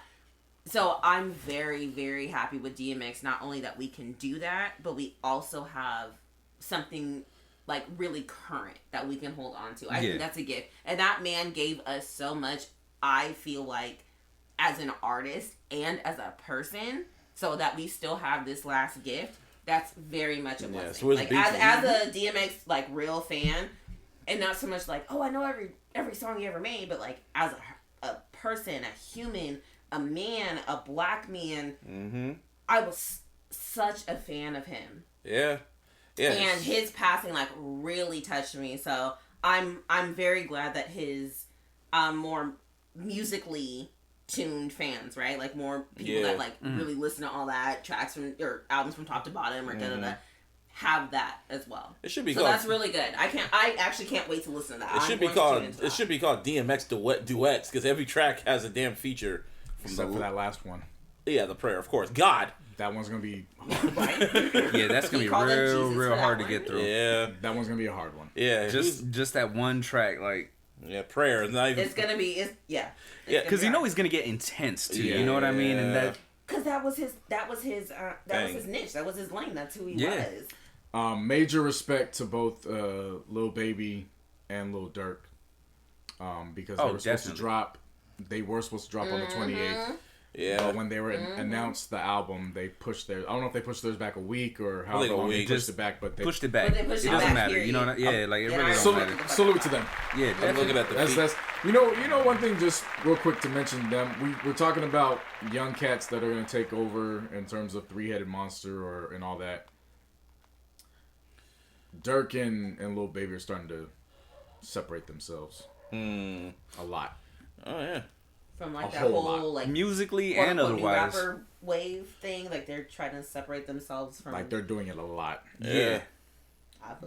Every time you see their names on, it's getting to that point of like they can hold their own. Like you look future for them. You look for them. Yeah. You know what I mean? Like whenever anything comes out, you look to see where Lil Baby's at because he's more than likely going to be on there. Right. Same with Durk. Yeah. Lil Durk held his own against Drake. And held his own held his own feature with Nas. Lil Baby held his own against J. Cole and Drake in the same year. Shit. But when it comes to these features on his X album, you got The Lox, Hov and Nas, Lil Wayne, Moneybagg Yo, Alicia Keys, Bono. Okay. Yeah. Tom Brown, considering he's worked with Marilyn Manson. Bono. Yeah. Bono from U2. From U2. Yeah. Bono? It's a beautiful day. Yeah. There you go. I had to be in layman's term for you. Because I'm thinking, I'm like, Bono? Like, Bono? Like, Bono. Okay.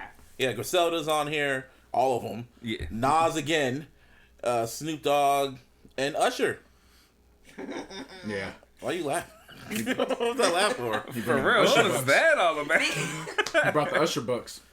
Oh, yeah. I was like, that fake money giving ass nigga, good for him. I'm glad he's making some real. It was promotion for he's it was not the right context. Yes, it was. Like it was not the right time. Yes, it was. He's got a residency in Vegas. Okay, that's what it was for. And it was at a Vegas strip club. I didn't have the whole story because I'm thinking of it as like you're in Vegas, you're at a strip club, and you're throwing money.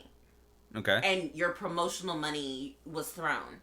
That wasn't the right venue for that to happen. He threw $10,000 of real money first, and then he threw that after. So, but that's my thing. Like, okay, then that's fair. Then he doesn't. Okay. Yeah. Then I was wrong. That's what it was. I wasn't wrong. Nah, you said you were. It's recorded. I was more heavy on him being completely out of pocket. Now that I have a little more information, he was still out of pocket, but not as much. We gotta figure out what's the ratio of $10,000 to Usher bucks. Why just like did he just give like, out like no, like gift bags? like Shroot why are bucks. you throwing that? Like Shroot bucks. But why did he throw? Like, why did you throw that? Because he's Usher. Because he's Usher. Why not? But because have you heard Confessions? Have you heard My Way? 8701. I already know why what are to you do at 7 o'clock on the dot. Like, So I don't understand. But I thought it wasn't the most classy. Would you like a no hundreds dollar? It's not worth no hundreds. Trust me, I have. I'm gonna get it. Is gonna no hundreds coins is gonna be like Bitcoin.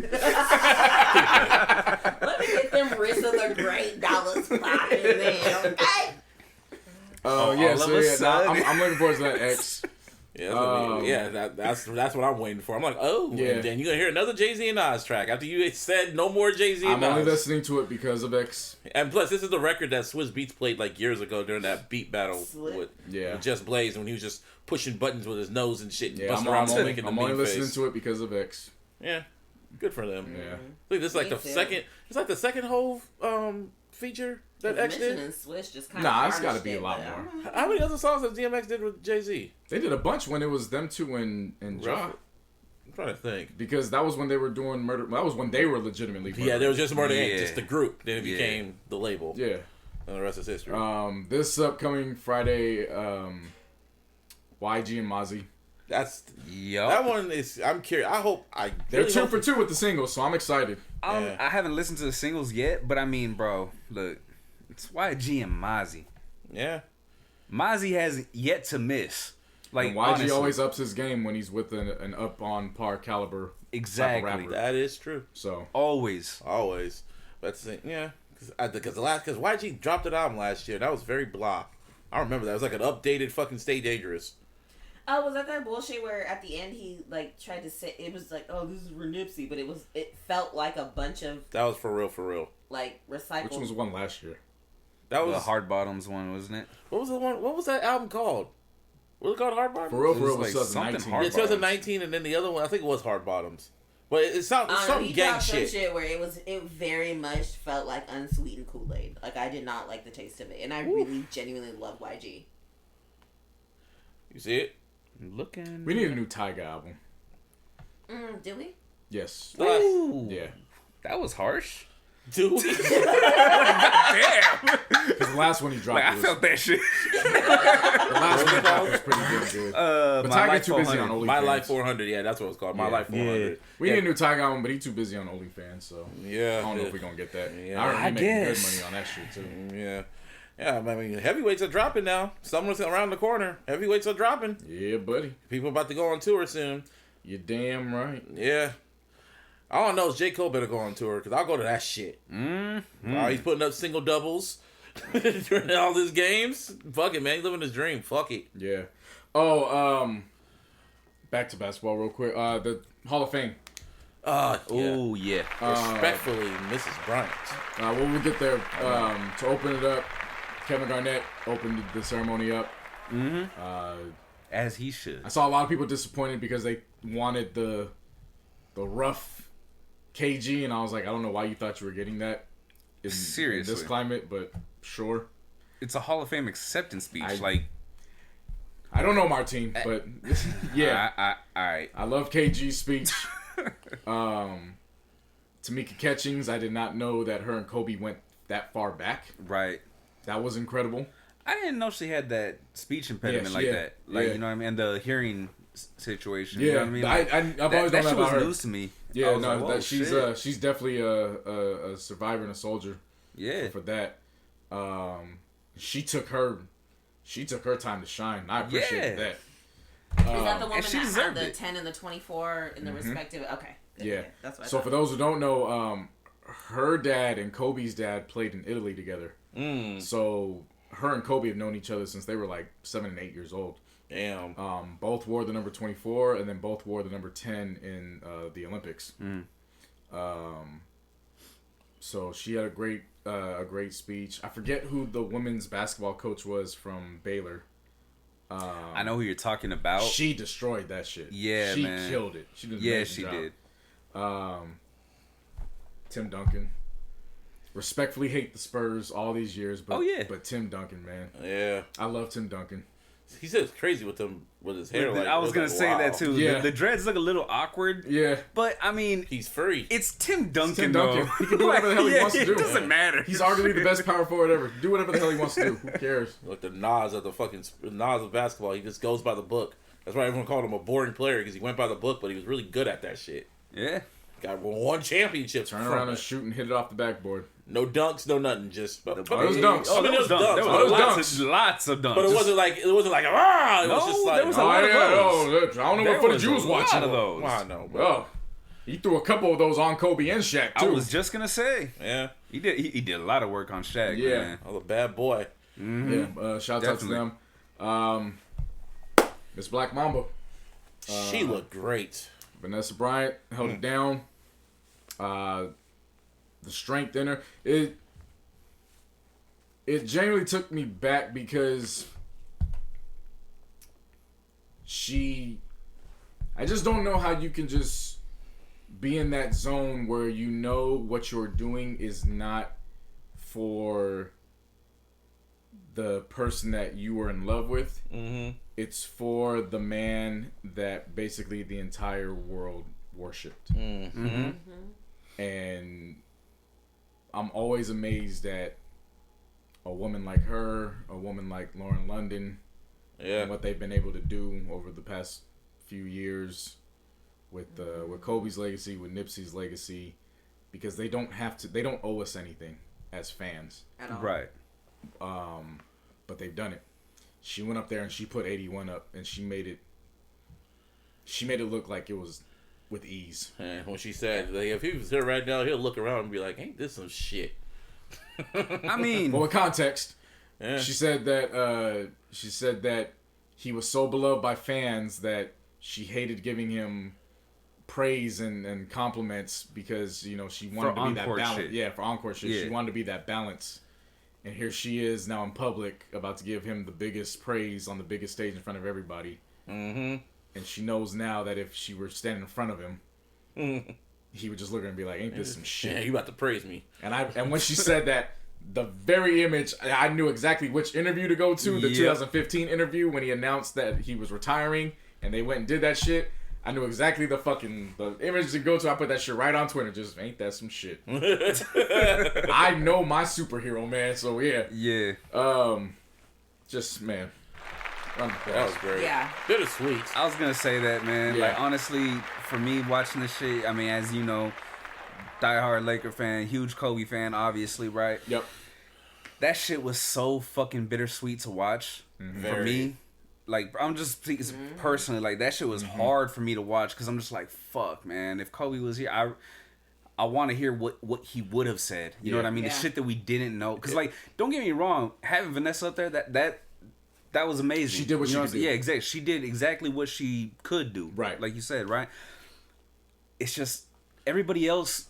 You know what I mean? It's like you hear the stories. All the behind the scenes type stories from everybody else, from KG, Rudy T, the female coaches, Tamika Catchings, and then you get to Vanessa, and she can't give those stories. Or do it, She can't. She don't know those stories. Yeah. Right. And all she can give is like, because for me personally, respect the Lakers, cool, like, and really obviously respected Kobe for his craft and his whole impact. And when it came to Vanessa, because Kobe's, when he first passed, that whole tribute, I was only able to watch it in pieces over a long span of time. Because even for me, not being a super diehard fan, I didn't watch every game Kobe played. I think I probably watched 2 in his whole career. But you watched more Kobe related content. That was a lot, and that was forced, and I really wasn't. 2.5. Like, I want to make it perfectly clear to all the listeners. Larissa watched more Kobe related content after he retired than she ever watched during his 20-year career. Dead ass. Thanks to me. Dead ass. Like, you get that gold star. My point is, though, it's like, I still personally have not been able to watch Vanessa's speech because I have seen, like, the pictures, right? So, in the purple dress and everything. And as a woman, I can't do it yet. Yeah. Because there has to be no greater pain. And I'm going to stop after this because I'm going to start crying. There's genuinely no greater pain than having to talk to the man that you not only were so in love with, but had a whole, not even just life with, but an existence with. There is a language that Vanessa and Kobe spoke that we will never know. Even if she tells us, we'll never know. Right. And for her to have to get up there and not even just this one speech, but at his passing, on certain social media things, she's been on a cover of a magazine, all because of and behind this man that she embodied, was so in tune with, and was her heart. And she just has to keep speaking about it and keep doing it with eloquence and doing it with grace and doing it with honor. Like, as a woman, God bless her. I cannot watch it yet, but I already know she did what needed to be done. She gave exactly what the fuck it needed to give. She looked great too. Man. Beautiful. Phenomenal. Kobe know how to Who pick is her stylist? Shit. And how she, like, still looks like that. If I have a bad day, there is $300 worth of Mexican food going in my mouth within 3 days. If I have a bad day. And that's a bad day as in, like... Damn, that was very like, specific. I got a paper cut. Like, that's my bad day. You like, feel me? Fuck this whole life. Yeah. But where's my Mexican food? Like, so if I were Vanessa Bryant with money and resources and NDAs, I would tap so far into my vices and do some so reckless shit. Yeah. It would be unimaginable. Yeah. And this woman just exists so great. I love her so much. Yeah. God, like, seriously, good for her. And God bless her. And I'm very glad Kobe had a woman like her to do these things, because if she were an ounce of less than who she is, she wouldn't be able to do this shit. So good for her. I remember. I knew she was Praise with this. her. I knew And she to was add with to that no, though, go real on. quick, is that like, yeah, we're bringing up Kobe because like he was the one being honored, but you got to remember that she also did lose her daughter as well too. You know what I mean? So Exactly. just all that. Exactly. Yeah, like Think about I like get that exactly part what of you're your saying. family, Yeah. and everyone's. I'm so glad you said that, because everyone's focusing on Kobe naturally. Yeah, naturally. And so that's who she. But you lost your baby too. Yeah. And you still gotta stand up here and talk about only half of your pain. Think about it. Yeah. She lost 2 people. And I have to because it's not, she has to have done more than once an interview and answer questions and talk about only half of her pain. I'm just a regular Joe Schmo, and it's very hard for me to show up as anything other than 100% of myself. Yeah. Yeah. So could you imagine I'm showing up as, yes, Vanessa Bryant, and we respect all of that, but really, she's only showing up as a part of herself. She's showing up as Kobe Bryant's wife. Yeah. Period. Point blank. Yeah. She's showing up as Gigi's mother too, but we all know that's the next bullet point. That's not the first one. Yeah, exactly. She's showing up as Kobe's wife. I keep talking about this pain, and I really only get to talk about half of it. My God. And it's not even like, I'm going to say like, oh, I hope she's in, therapy or anything. I hope she just gets hugs. I hope every single day she hugs her babies. I hope there is a friend that comes over and hugs her, and she sees her family and anybody that loves her and can just grab onto her. Mm-hmm. I wish that for her for the rest of her life. I think that's because what at she's the getting. end of the day, fuck therapy. You can Google coping mechanisms. You feel me? Yeah. I hope that woman is touched with the most love and grace and honor for the rest of her days. Yeah, she will. She will get that. You guys know me. Mm-hmm. I've been waiting for this day from the very time that he announced his retirement. Yep.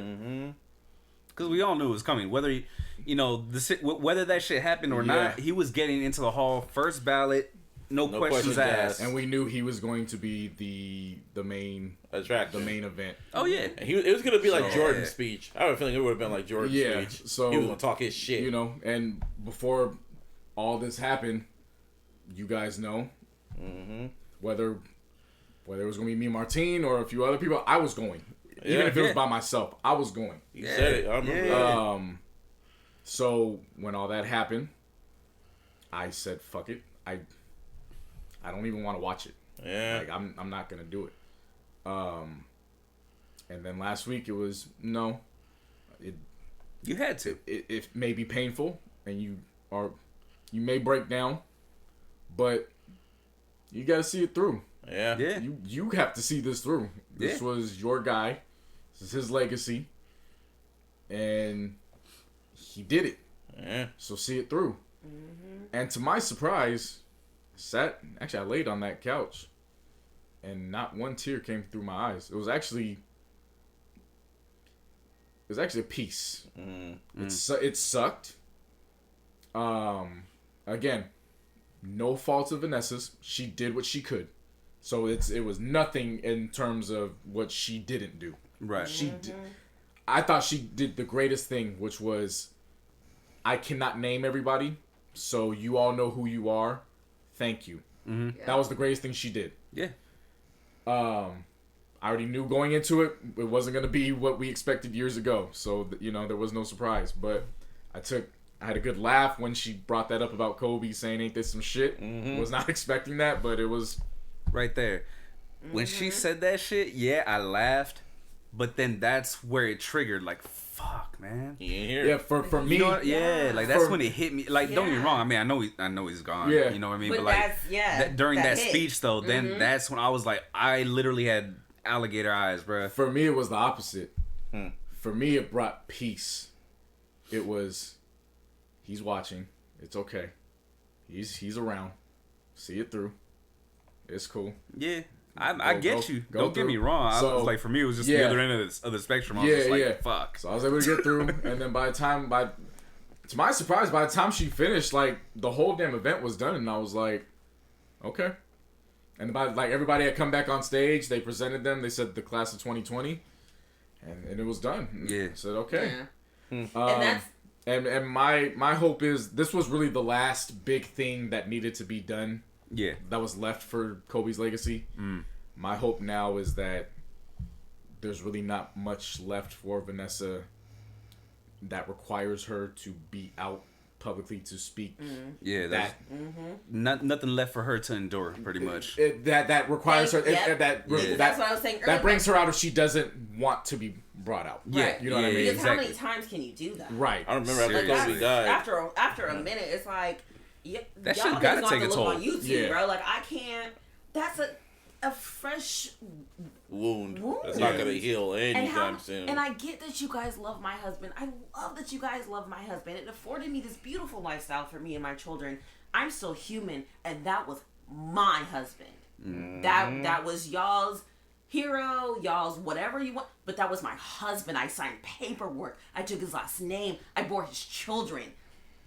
I can't keep talking about his And plus, I just remember she like, fucking made her... as a woman, I can't do that. And I really hope, like you said, JC, after this, she just gets some quiet. I just remember she made her, after he died, she made her Instagram account private so people won't send her stuff or DM her pictures of her husband or other stuff. She had to start deleting fan pages because she's like, you guys, no unfollow offense, them. like, thank you so much for the love, but I have to change this algorithm. That is completely out of her control. But she's like, it's an algorithm. If I I look at food all the time. You want to know what my explore page is on IG? It is steak. It's all meat cutting videos because that's what I look at. I look at food all day. So if I were like getting all of that stuff of all of Kobe and my husband and Gigi, like, what else do you do to change the algorithm? You have to start blocking. You have to block. You have to do this. You have to do that. And she's a public figure. I have about like 4 people that fucking follow me on Instagram. It's nothing for me to change an algorithm. Bitch, search something else. If I'm Vanessa Bryant, though, it's too many numbers and too many people that are impacting this. I can't just change my search. Yeah. For that, you know what I mean? And she's with the shits too. Like, she will fucking defend her husband's legacy. Go after the cops that fucking showed. Ooh, who was that rapper that tried to say a line and she was like, I don't know your music, but that was disrespectful. Pretty much, she did it very classy. That was Meek Mill. That was Meek Mill. Yep. Yeah, that's why I was about to stop. I had to let you get it all the out. messiest person you know, and please tell me his name. She forced Drake Meek to apologize Mill. too. She had to force Drake to apologize too. For the what's it called? Stay scheming. You would be shooting with the gym. Oh yeah. Yep. Yeah. She forced. It is back when Kobe was alive. She didn't like that line, and Drake was forced to apologize to her. Because don't go there. Like, don't do certain things. That was back when they were going through their divorce and shit, and she was about to take Kobe preliminary. Yeah, because she was. But yeah, no, Meek with that line should never happen. Whatever. That was stupid. But I respect her because she called it out immediately because it was disrespect. I knew it was coming too. And then but she did it in such a graceful way. Yeah. So she's with the shits, but she also knows business, public eye, being a public figure. It all wraps into the conversation we were all having earlier about people being business minded. I don't give a fuck what you do. If I maybe don't listen to all your music or I don't watch sports or whatever, but if you're a public eye figure and I see you and I see like, hey, you moving correct. You getting 3, 4, 5 gold stars for me. Good for you. Yeah. Yeah. So, and she's actually in a situation where you really didn't have to act gracefully. She really didn't. If she really wanted to pull off some like just off the wall, hot-headed, whatever shit, I know I would have given her a pass. If she would have pulled some J-Lo shit and got with someone else instantly, I'd be like, really? But see, that's not what I'm talking about. That's not what she's saying. Because she's talking about like just getting out of pocket. Oh, that you know type what I of mean? yeah, Like, ratchet. Because she could have got, all she said was, oh, Meek, I'm not familiar with your music. I thought this song was disrespectful. Da, da, da. What she could have got on there and said you was, and your whole life. she could have said, you ashy ass just got out of prison. Nicki don't want you, motherfucker. You have never seen more than fucking 10,000 views in your life, and my husband has seen 10 million. Don't you ever speak his name again. I would have served him with a cease and desist. I would have sued the fuck out of him. I would have got that song pulled from everybody. I don't know whom. I would have called MGM. I have a dream. MMG. Interscope. Damn it. I would have called Arista Records. I would have called everybody. If I were Records. They don't around no more. that song. The song wasn't even out. It was But like that unreleased. song would have It leaked. never been able to be played anywhere unless you had the MP3 song never file. released, though. It never ever got released. Good. And I don't think it will. Yeah. As it shouldn't.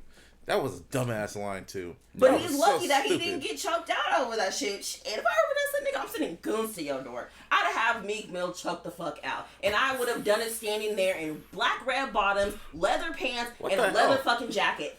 Choke. I'm gonna make you beg for air. Allegedly. Allegedly. Yeah. Allegedly. That All was I'm saying very is he's lucky. descriptive. All I'm saying is Meek is lucky and I'm a little scared. bless Vanessa Bryant. That My was favorite really M my song point. is Kim. I'm sorry I got off on the tangent, but I'm a little scared. So wrong, bitch. You did that's him why God ain't so never let wrong. me touch no money. I'm doing some shit. Okay, so anything else? Before we close out, a couple rest in peace. Paul Mooney. Recipes. No, my God. Rest in peace Oh, to sorry. Paul Mooney. I'm sorry. That was Undertaker's status. Paul Mooney died before we recorded. Yeah. He's 78 years old. He died of a heart attack. He's one of the greatest comedic minds of all time. Dave Chappelle, of course, everybody want to be a nigga, don't want to be a nigga. And what was the other ones? What was the most famous line? White people like Wayne Brady because he makes Brian Gumble look like Malcolm X. Oh, one of my favorite lines ever. No, not that. One of my favorite lines ever is, I say nigga 50 times a day. Keeps my teeth white. That was a Bamboozled. I remember that. He said that even during his shit too, but Yep. still. Funny motherfucker. He was hilarious. He was the king of making you uncomfortable because you would laugh. Because he said shit very matter-of-factly. Yeah. Because it was the truth of what he was saying. I didn't like real deal like know him by name, but when I saw that, I think Jay might have posted it, but I was like, oh, I know him. That's unfortunate. Helped write for Richard. That made me sad, and then the Yeah, this one was actually pretty shocking. Who? Rest in peace, MIC, yeah. Mike DeRoe, who was rapper, started out here and then went down to LA, who was killed over the weekend. Send love and condolences to all his loved ones, including his children. That one just, man. Yeah. That one threw me for a loop. Like, sincerely, was not. Yeah, that was a tough one. Also, rest in peace to ECW legend New Jack. Ah, man, if y'all don't know who New Jack was in wrestling, he was the definition of a gangster. And I mean that lightly. I don't mean that lightly. This dude was the definition of not giving a fuck. He was the first hood nigga in wrestling. And who was a straight up hood nigga. Suicide dives, all types of shit. He gave no fucks, and he gave no fucks even to his death. Died of a heart attack as well, but yeah, legend. Right. R.I.P. That makes me sad. He sounds like he was cool. Oh, he was nigga. Look him up on YouTube and just watch this. Watch one of his like promos on the Dudley Boys. I put it up on my Instagram. That shit was just. What was he saying? He was all going like, "Bubba, what's going on?" He's like, "New Jack, what's going on?" He's like, "Oh, that's called crack, Bubba." And then he's all going like, "Bubba, I can't see that now. That's called turning up, Bubba." He's like, "Oh, my heart's burned up. That's called you gonna die, Bubba." It was nuts. Yep. Love, you gotta look him up. You just gotta look him up. Just watch the shit. Rest in peace, New Jack. Ah, fuck. What else is going on? Movies are coming back. I don't know what movie I'm gonna see. I'm gonna see some fucking movie this week. I love the movies. NBA playoffs is all I care about. I know that's all you care So about. movie theaters are Open. No, yes. but it's getting that. It's that time. I know. Well, yeah. You have to watch this damn game. Classic game. Ooh, it's 11. I know it's past our bedtime. I'm getting old. I was just gonna say I need to take my vitamins to go to bed. Yeah. Anyway, this is episode 230 of the Logical Sense Podcast. You can always follow me on the Twitter. You can follow me at Mr. Busby 408. You can follow me on Instagram at Mr. Busby. You can follow us on Twitter at iLLogicalSP. You can also follow us on Instagram at The Logical Sense. And of course, on the Facebook. Give me a hell yeah! And of course, on all social media, you can follow me, JC No Pants. And you can follow In My Zone Radio on Station Head. Yep. As well as all social media, In My Zone Radio. Yep. 3 p.m. Pacific time Yep. every Thursday. Yep. For all groove sessions. Mm-hmm. Again, I don't be knowing what the fuck I'll be playing until an hour before. It's gonna be another one of those. Just put it on shuffle. That's exactly what the fuck I do. I just pick songs and I'll be like, bloop, shuffle that bitch up. And there you go. Oh, that Sabrina chick is hella fire too. Yep. Yeah. Kobe Protege. What's her name again? Sabrina. Inescu. Yeah, she bad woman. Inescu. Martine. Yeah, you can follow me on all social medias at Venomous408, spelled VNMS408. You can search all your digital streaming platforms for the Venomous, Artist Venomous, music, all that shit. You know what I mean? Above the Clouds podcast. And I was a little late with the other one, bruh. You got I swear to God, man, my computer pissed me off. You sure it was computer or Apple? Nah, it was my computer. Apple's still fucking up, man. I don't know what the hell. I don't know what's going on. Just ignore that. If y'all listening to this on the Apple podcast, please ignore that cover. Everybody else's cover be changing like with the quickness, and I don't know what's going on with us. We tried changing shit. We'll figure it out eventually, but just disregard that cover. Never mind. It's old school. It kind of shows you where you came from. Listen to the old episodes. They're gonna get a bad email pretty soon. I'll tell you that fucking much. You can get a manager. I'm so freaking pissed. I'm about to go find a Karen real fucking soon. Just saying. Send an email. So right now, Martine, you're that act name. You're that act name. I don't want to hear that bullshit. Just saying. As of right now, you're that at name. Anyways. Well, you got your playlist. Oh, yeah, and my playlist, man. Venomous Vibes Origins. Right. It don't got that one on there. Should. Nah, no, I'm saving that for the next episode. You feel me? Oh, so I should chill till yeah, then. This is the origins. The origin story. Yeah. Yes, sir. And you, Larissa. Ooh.